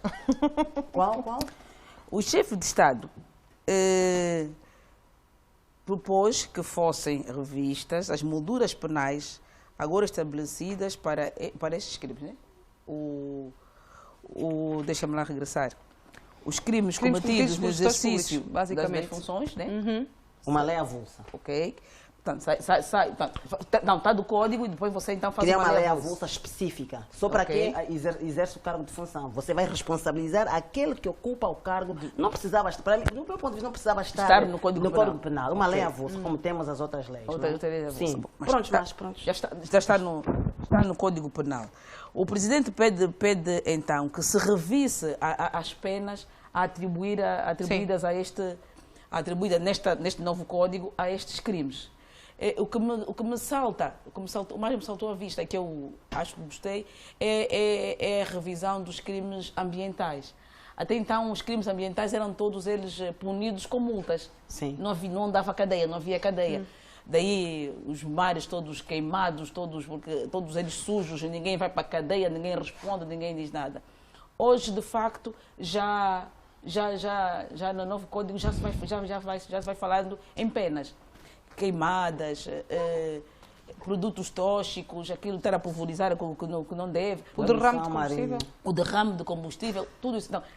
Para mim, o mais importante nesta revisão, embora também esteja a corrupção, o peculato, pediu que se mexesse mais nas penas, mas para mim a revisão ou a introdução, a criminalização dos crimes ambientais, para mim, é o mais forte. É um aviso de que estamos, de facto, preocupados com o ambiente, de que o mundo tem que ser cuidado, de que todos nós devemos preservar e cuidar um bocadinho daquilo que nós encontramos para podermos deixar também para os nossos filhos, deixar melhor o mundo do que em relação ao que encontramos. E então, os deputados estão a trabalhar, já concluíram o trabalho, e é uma pena, vamos ter cuidado, vamos ter muitos cuidados, temos que ter cuidados, porque de facto o que vem para aí, se o Presidente pediu para gravar, o que vem para aí não deve ser boa coisa. Então, vamos roubar menos e vamos sujar. Maricela, este pedido do Presidente da República foi feito em agosto para esta reapreciação. Já temos resultados nesta altura. Na tua opinião, este assunto mereceu a devida análise técnica? Eu penso que sim. Para a reapreciação? Sim.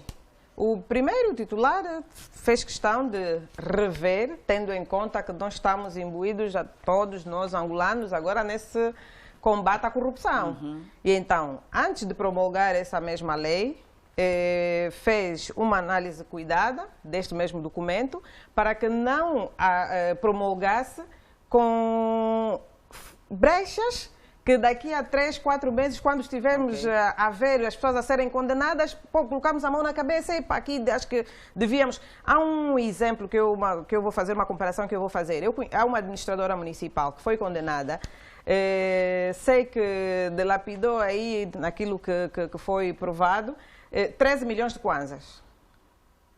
A pena é de 13 anos de prisão, maior. Ao compararmos com o Augusto Tomás, que leva 14 anos e ainda assim interpõe recurso, aqui na balança alguma coisa que não está pesada devidamente. Então, olhando para essa recusa da promulgação que foi feita pelo titular do Poder Executivo, que a lei, a nossa Constituição prevê, não é? No seu artigo 124, o ato que foi tomado pelo titular do Poder Executivo, é mesmo bem-vinda. Quer dizer, isso há de ajudar a sanar esse desequilíbrio que, por exemplo, aconteceu com este caso que eu conheço, mas devem existir tantos outros casos. Nós temos estado a ver. E depois há uma outra questão que eu estou um bocadinho assim preocupada nessa questão também do combate à corrupção. A nível dos municípios ou das províncias, todas aquelas pessoas que não foram nomeadas pelo titular do Poder Executivo, o processo tem estado a decorrer da melhor maneira possível. Aqueles casos de alguns vice-governadores que também estão indiciados de algumas más práticas, sentimos que aí então onde o assunto está mesmo emperrado. Por quê? Porque os processos não são tramitados a nível das províncias, têm que vir para aqui, para Luanda, e então quer dizer, não vamos sair dessa com alguma celeridade. Eu também ali gostaria de chamar a atenção ao legislador, as pessoas estão a trabalhar nesse quesito. Hoje temos os tribunais de comarca, não sei se eu estou errada, não sou do mundo da justiça, mas eu penso que deviam pelo menos descentralizar para o tribunal de comarca e esses pesos pesados, então, é que ficavam aqui a nível do topo, porque senão vamos continuar a congestionar Luanda com muitos processos e os processos não vão ter o seu curso normal que nós precisamos. Se nós criamos os tribunais de comarca, de relação, a região sul penso que tem foram criados por regiões.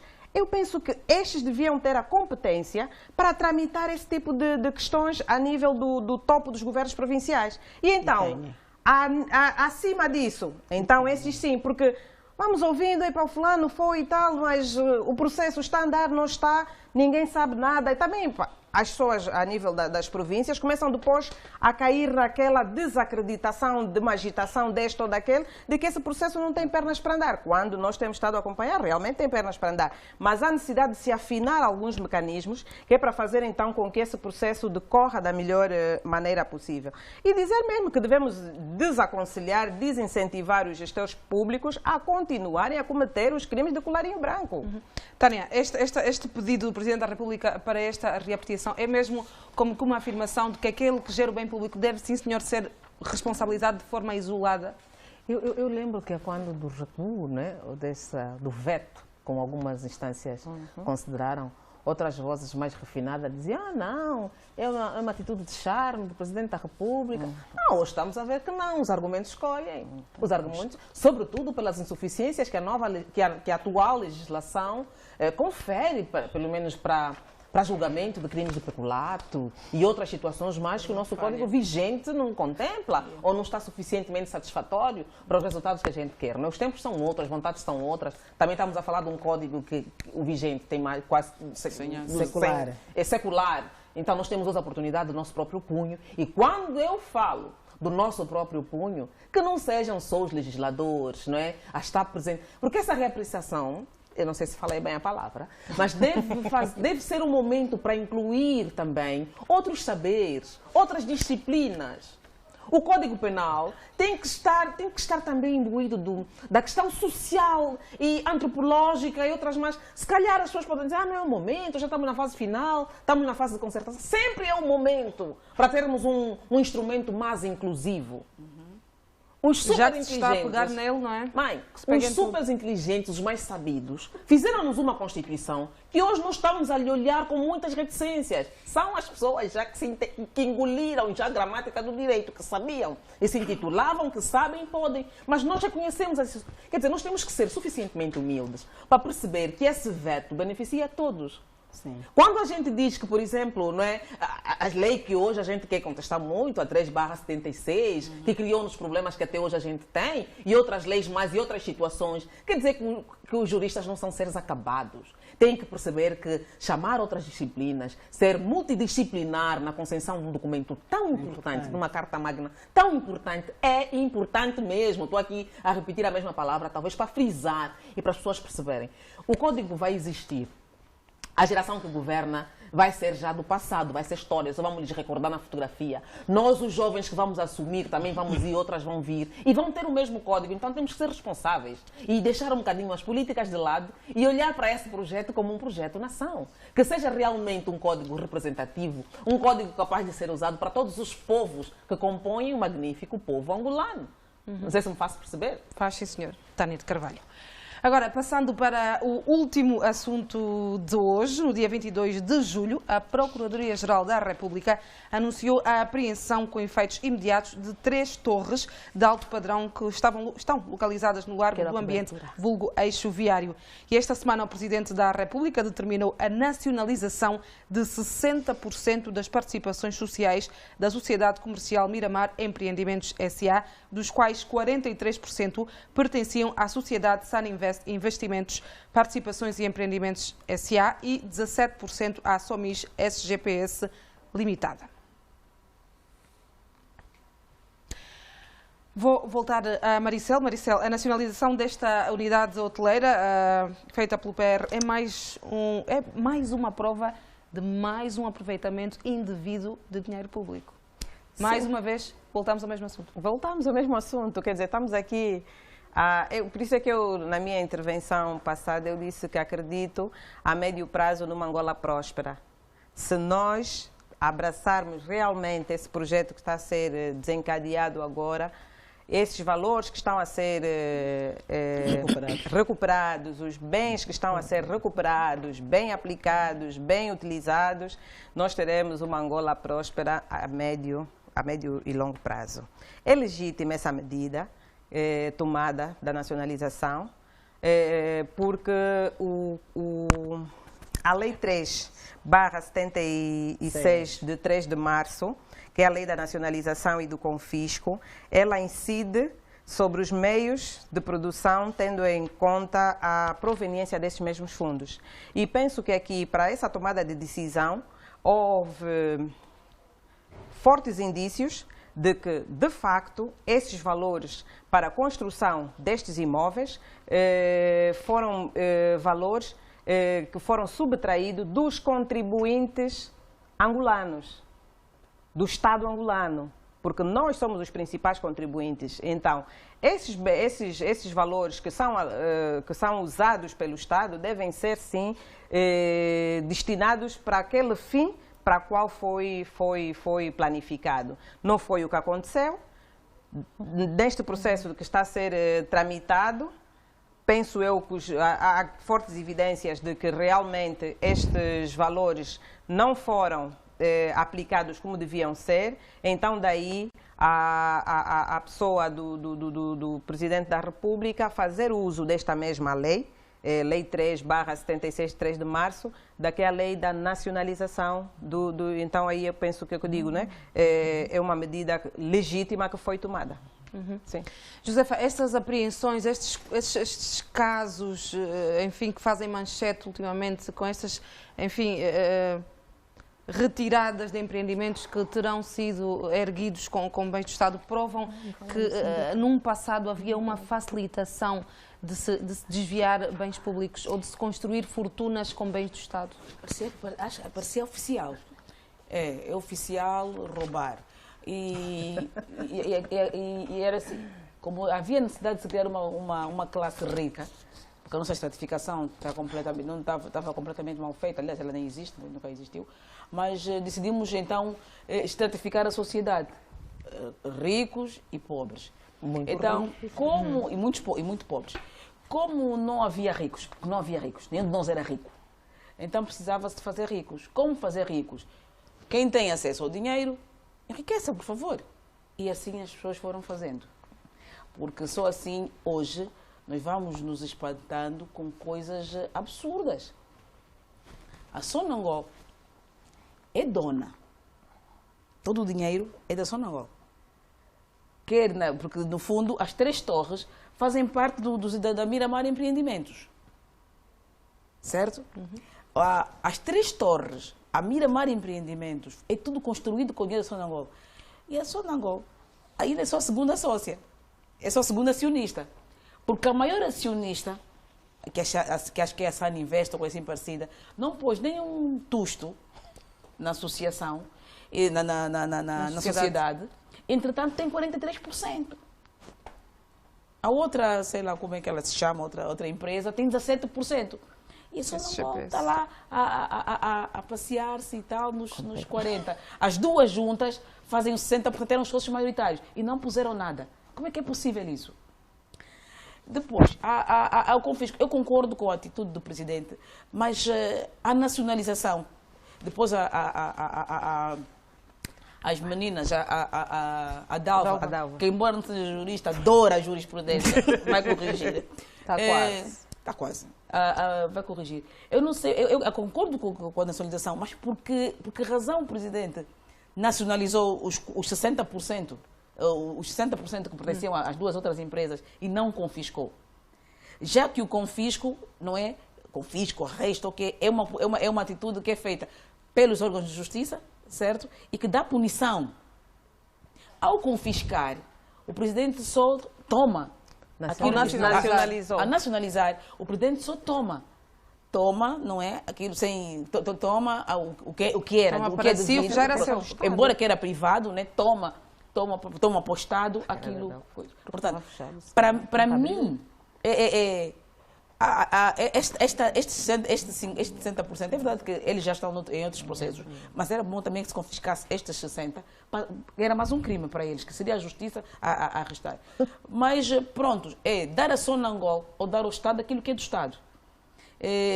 Essa nacionalização, por mais que eu não goste desse termo, porque eu preferia que fosse um confisco, está bem feita. Está bem feita porque é devolver ao Estado aquilo que é do Estado. São 60%, porque hoje a Sonangol é dona daquilo tudo. Fica com 100%. E buscar aquilo, um bocadinho do que já se roubou, já se tirou da Sonangol, e daqui a pouco vamos pagar, porque o petróleo vai subir para caramba. E então, as gasolinas, o rei que o inferno vai. E então, é trazer para a Sonangol aquilo que é. Portanto, é dentro desta política de se buscar o que se roubou, não é? E tentar recuperação e tentar mostrar às pessoas que não é por aí. O enriquecimento é bom, é preciso. Nós precisamos ter classes ricas nesse país, mas a riqueza tem que ser construída legalmente. E há muitas formas. Nós lutamos para chegar ao poder. Para quê? Só para gamar. Não é por outra coisa. Todo mundo queria estar próximo ao poder para comer. Os titulares do cargo, os que estavam próximos, todo mundo estava ali perto para comer, porque de certeza absoluta que na Saninvest e nas outras empresas há sócios que nem sequer eram membros do governo. E há muitos que nem sequer eram trabalhadores da Sonangol. São os afilhados, os micheiros, os intermediários, não sei o que, formaram esse. Quando um dia isto for, é verdade, já nem a minha geração, é da Tânia, como ela dizia, eles estão a vir. A geração se calhar da Tânia, dos meus netos, quando chegarem ali à jurisprudência, quando chegarem lá em cima com este Código Penal de hoje, eles vão ficar muito tristes. Mas espera lá, mas era só assim, Gamar. Oh, mas este camarada nem sequer era membro do governo, ele nem era funcionário superior da Sonangol. Como é que ele se enriqueceu? Como é que ele chegou ao dinheiro? Então havia uma facilidade, parece que era, a palavra generalizada é roubar. E você, quando chegasse ao poder, ela chegou a minha vez. Quando fossem exonerados, desmaiavam. Ou porque não tinham acabado de roubar, ou porque alguma coisa não estava correta. Então, hoje, é tentar não só combater a corrupção, mas também, além do combate, ele vem atrás de si, traz consigo um bocadinho de moralização. Para que todo mundo perceba que quer ser rico, trabalha. Pede empréstimo e vai pagando. Devagar, a gente chega lá. Não há, sem grande chatice. Mas, os que gamaram, nós estamos aqui para assistir, como diz a Sânia. Dalva, já é possível, nesta altura, mais ou menos que quantificar o que o Estado já terá perdido neste tipo de atos, uma vez que muitos dos bens que estão a ser agora trazidos de volta para o Estado terão sido subfaturados? O Presidente da República, há bem pouco tempo, numa entrevista que deu no estrangeiro, já terá falado de alguns valores. Portanto, eu pergunto, é possível já ter uma noção daquilo que o Estado já perdeu nestas práticas? O máximo, o patamar mais alto que se pode eventualmente apresentar, que eu me vou cingir, são os 24 mil milhões que formalmente o Presidente anunciou. Mas algumas vozes se levantam dando nota que o valor poderá eventualmente estar acima deste valor. E o Presidente reconheceu. O próprio Presidente também frisou isso. Que sim, que poderá, eventualmente à medida que vão se despoletando os processos, né, de recuperação de ativo, vamos dando conta que os recursos que Angola perdeu ao longo desses anos tenham sido maiores, sim. E se calhar, se me permitir, eu gostaria um bocadinho, fiquei a olhar para Josefa Lamberga, em que ela aventava a figura do confisco. E não a nacionalização, defendia a Josefa. Eu penso que são dois institutos jurídicos diferentes, completamente diferentes. E se formos por partes, se me permitir, também, como já dizia, não sou jurista, mas vou tentar aqui passar a minha analogia, dizer o seguinte. O confisco, e segundo o professor Diogo, é uma medida sancionatória, não é? De caráter pecuniário, que prevê, portanto, o ressarcimento ao Estado de fundos e privar o visado de usufruto dos bens resultantes, tanto do crime praticado. Sim. Isto é uma questão. E este processo, ao meu ver, ainda decorre junto das instituições, tanto junto do tribunal. Não há um veredito sobre este processo. No confisco. Quer dizer, para o Estado confiscar, que é uma sanção, tinha que ser tramitado em julgado. E, adotando esta figura, agora, neste contexto, o Estado estaria a violar o princípio da presunção da inocência consagrada na Constituição. Logo, este instituto jurídico não se coloca, no meu ponto de vista. O confisco tem que se esperar que o Estado, naturalmente, que o Tribunal, portanto, responsabilize os altos funcionários da Sonangol, não é? Por aquilo que é o conhecimento do processo, que é para então se determinar. Caso eles consigam provar que tenham injetado alguns recursos no projeto, o Estado, enquanto ente de bem, e deixou claro no processo, vai, então, quando há nacionalização, há sempre uma sanção. Uma negociação? Negociação. Indemnização. Indemnização. Obrigada, Maricel. O Estado poderá indemnizar, deixem aberto. Portanto, é para dizer que neste domínio, esta figura jurídica não se coloca. Desculpe, Dalva, o confisco e o arresto, qual é a diferença que existe? Eu já lhe vou responder. Vou responder. Então, esta figura jurídica não se coloca. A outra figura, que é a nacionalidade. Nacionalização. A nacionalização, obrigado, a nacionalização. Se olharmos para a Constituição, e foi questionado muitas vezes, o Presidente tinha que ser por decreto ou por despacho. Se olharmos para a Constituição, no artigo 125, define a epígrafe é a forma de atos do Presidente da República. Certo. Em que estão lá, a forma de atos do Presidente da República, enquanto o chefe de Estado os decretos, primeiro, decretos legislativos presidenciais, os decretos legislativos presidenciais provisórios, os decretos presidenciais e os despachos. Portanto, e se nós olharmos nos números subsequentes, número 2, 3 e 4, olhamos para ali, a própria Constituição tipifica quais são os atos do presidente que devem ser feitos em função de um decreto legislativo presidencial. Por exemplo, estamos a falar dos artigos 19 e 20, não é?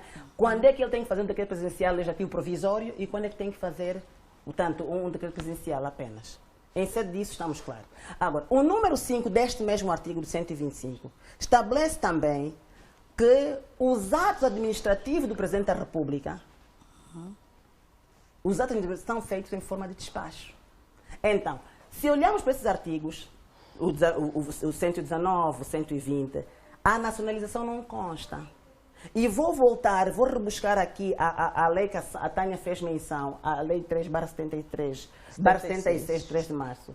É uma lei que eu, pessoalmente, penso que a Assembleia deveria rever esta lei. Muito antiga. Torná-la consentânea com a Constituição de 2010, porque ela fala ainda do Conselho da Revolução. Sim, sim. E ela ainda Foi feito fala, naquela altura. e se olhamos para a lei, ela fala da UPA-FENELA, fala de outras questões, os pressupostos que esta lei tem. Basilares desta lei já estão ultrapassados. São ultrapassados, são antigamente. Então, vamos ver, esta lei remete ao Conselho de Ministros a responsabilidade de proceder ao ato de nacionalização. Ponto número 1. Ponto número 2 é a Constituição, no seu artigo 134, estabelece que o Conselho de Ministros é um órgão auxiliar do Poder Executivo. Logo, a competência de nacionalizar é do titular do Poder Executivo. Porque a nacionalização não consta, nenhuma desses atos estabelecidos na Constituição é considerado um ato administrativo. E eu penso que em sede desta matéria, se vamos nacionalizar ou buscar outros institutos jurídicos, compreendo que ela está fechada. E só mesmo para terminar, se olharmos ainda para o montante que foi injetado, e por aquilo que tive a possibilidade de especular um bocadinho ao longo da semana, porque levantou-se muito debate, e nós falamos cá sobre essa matéria em julho, os 510 milhões de dólares investidos neste projeto, e que eu ainda hoje passei quando vinha da faculdade, a Sonangol continua a trabalhar, foram todos feitos pela Sonangol.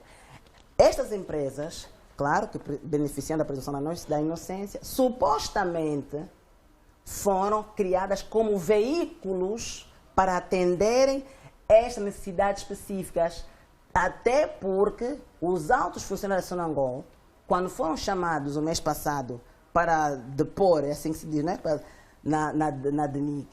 No SIC, Na DINIAP ainda, na DINIAP, na Vila Alice, na DINIAP, informaram que realmente as empresas não injetaram nenhum capital. Foi apenas a Sonangol que injetou. Logo, o processo ou o instituto, tanto aplicado pelo Presidente da República, é o correto. Tânia, é uma realidade. Em África, digamos que há como que uma tendência em se empoderar as pessoas, os políticos e não as instituições. Portanto, olhando assim para um futuro hipotético, um futuro sem João Lourenço à frente do governo em Angola, o combate à corrupção continuará a ser uma bandeira no país? Qualquer angolano que lhe seja feita essa questão não vai ter uma resposta exata. Porque nós temos, eu não posso dizer a mania, não fica bem, mas estamos a adotar o hábito de ter memória curta. Esse processo tornou-se público, está agora novidade, porque queremos, porque não é de todo novidade. A tramitação e a forma que se distribuíram os bens nesse empreendimento, não é? Olha que em novembro de 2009, estamos em 2020, a caminho de 2021, Rafael Marques tirou um texto muito interessante, intitulado A Promiscuidade do Presidente da República, José Eduardo Santos, onde ele narrou bem a problemática do Miramar Empreendimentos. Estou a falar de uma denúncia pública feita em 2009. E nós hoje estamos a achar que é tudo novidade. Olha, neste texto tinha um capítulo intitulado O Arrastão da Ilegalidade, onde ele mostra como é que José Eduardo Santos fez da Sonangol maior doador da FESA. A Sonangol ficou com 43% das ações em referência. A Saninvest, que é uma empresa da Sonangol, que é a mesma que financiava a FESA, onde ele era patrão, não é? Ficou com 40% e a empresa Namquan Company ficou inicialmente com 17%. Inicialmente. Depois, claro, né? Com tempo vai, é assim que eles fizeram. Ou no caso de São Vicente, distribui ações, não distribui ações, não distribui. Depois, eles mesmo que estavam na frente, que eram gestores financeiros e não sei lá como da Sonangol, acabaram ficando os donos daquilo que foi feito com investimento público. Quer dizer, nós não estamos a falar de uma coisa que devia nos espantar, não é? Mas nós hoje ainda queremos olhar para o nosso santo como o santo dos milagres. Não quero aqui fazer pré-julgamentos, mas nós temos que nós não podemos ter memória curta. Isso vai perigar aquilo que é o processo, a possibilidade de construirmos uma Angola melhor. A tua pergunta é muito interessante. Por isso é que eu digo, nós estamos a virar as nossas lutas para o sentido errado.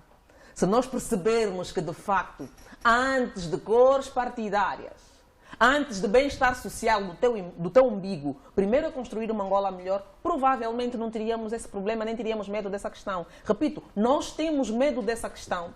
Nós temos medo dessa questão porque não sabemos o dia do amanhã e só não sabemos por ausência de confiança nos nossos mecanismos de justiça. Angola produziu homens fortes e não produziu instituições fortes. Porque se fosse o contrário, se nós tivéssemos instituições fortes, a Sonangol não estaria na situação em que a Sonangol foi o filtro, foi o caminho, foi o meio de enriquecimento desses todos endinheirados, elite rica. Não, nós não tivemos. Aquilo foi um clube de amigos, se escolheram a dedo de quem vai ser o endinheirado, porque nem sequer foram ricos. Que tal lhes matar é água. Para dizer que o dinheiro não salva vidas. Bem, eu não vou estar aqui a dar uma de fazer preleções como se fosse pastora, mas é uma situação Mas que gostavas que o entristece. combate à corrupção continuasse Isso a ser uma bandeira de qualquer todos os angolanos. angolano. Eu quero que meus filhos amanhã vivam aqui sem ter que ter preocupação de ter dupla nacionalidade para poder fugir de uma eventual guerra, um conflito armado. Temos medo de falar disso, mas é verdade. Eu não quero que os meus filhos amanhã tenham a necessidade de sine qua non, de viver lá fora para ter uma condição de vida melhor, como os jovens hoje estão a fazer. Os jovens angolanos estão a abandonar esse território porque está difícil. E nós temos preguiça ou vontade de identificar os nossos erros. Ainda queremos ir buscar artigo porque não é na nacionalização, é arresto, não sei o quê. Vamos usar linguagens que todos nós vamos ser mais inclusivos e perceber. O caminho é duro, a situação é difícil. Quem vai terminar ou vai dar resultados mais visíveis lá à frente não vai ser quem está na frente nesse momento. Mas de algum lado tínhamos que começar. Então como é que é possível? Como é que é possível aquele investimento? Você não tirou nem $1. Você se arroga seu e é deputado. Representa quem? Vontade de quem? Se supostamente os deputados são a voz do povo, o barômetro, o que transmite a nossa necessidade, você nunca passou calor na vida, vai falar de quem vive numa casa de bate-chapa. Você desgraçou o futuro deste povo, você me representa. O problema é mais grave. Muito bem, minhas senhoras, os temas previstos para esta edição de Política no Feminino estão esgotados, mas vamos encerrar esta edição deste programa, infelizmente, de uma forma não muito agradável. Já começámos um programa há um tempo atrás a anunciar a morte de um jovem angolano também. Não foi muito bom hoje, infelizmente, enfim, não Angola, não Portugal, o mundo inteiro tomou contacto pelas notícias, pelas redes sociais, da morte de Sindika Dokolo, o empresário que morreu aos 48 anos no Dubai, vítima de um afogamento. O empresário não se pode esquecer, não é? Esposo de Isabel dos Santos, mas também recordado por ter sido o maior colecionador de artes de África e também ter tido, sim senhor, um papel muito importante na devolução de parte do acervo histórico do Museu do Dundo. Portanto, minhas senhoras, o nosso minuto de despedida, digamos assim, a cada uma de vocês. Posso começar por ti, Maricel, a propósito desta morte deste jovem, que também é jovem, não é? Aos 48 anos, ainda tinha muito para viver. Muito para dar, sim. É, morte de um jovem, de uma criança, eu penso que mexe sempre com as pessoas. É um africano que morreu e disse muito bem, colecionador. Muitos jovens se reviam, ou muitas pessoas reviam-se na figura de Sindika Dokolo. Os nossos sentimentos de pesar à família enlutada pela essa perda, pelo passamento físico deste membro da sua família. Tânia. Bem, nós os africanos aprendemos que quando o nosso próximo se vai, temos a obrigação de lembrar apenas as coisas boas e evidenciá-la, porque ninguém passa nessa terra e só faz o mal. Alguma coisa de bom, de positivo sempre fazemos, e é dessa forma que eu gostava que nós lembrássemos deste jovem que, de certo modo, fez, sim senhora, um bem para nós, fundamentalmente no setor da cultura. E aproveito também a oportunidade para endereçar os meus sentimentos de pesar à viúva, é uma irmã angolana. Onde quer que esteja nesse momento, receba o carinho, o calor das mulheres angolanas que sabem que não é fácil continuar a cuidar de uma família na ausência do nosso parceiro. A nossa solidariedade vai fundamentalmente a ela. Dalva. É triste, é trágico. Portanto, foi de uma forma trágica que tomamos conhecimento da morte de Sindika Dokolo, um jovem da República Democrática do Congo. Aloba Kalingala très bien. Eu desejo um bote para a mamãe na família, saúde, cumprimento os pais dele, o seu país, não é? E nesta hora de luto e dor, Angola, tanto eu particularmente desejo a Isabel que se fortaleça no Senhor. Não há palavras que alguém possa descrever para poder aplacar a dor que ela tem neste momento. Acho que só o próprio Deus poderá fazê-lo. E junto-me aos seus filhos, que desta hora devem estar devastados, e ao povo congolês com quem eu muito me identifico, não é? E que sei que o país lançou notas de condolências para a família, um rapaz que se forjou tanto naquilo que é a cultura africana, deu grande contributo para o acervo não só de Angola, como da África, e penso que a África perde mais um filho. Josefa. Foi dito tudo sobre o Sindika, mas pronto, endereçar a família enlutada, a Isabel e os filhos que ficam órfãos muito cedo, e ela também viúva muito cedo. Essa é a pior parte das senhoras, perderem os maridos muito cedo. Isto é devastador. Com 3 filhos, a vida fica difícil. E então, pronto, é a ela a quem eu também endereço os meus mais sentidos pésames, e que fortaleça, que Deus lhe consiga dar um apoio e que vá. Amém. Que a alma dele descanse em paz.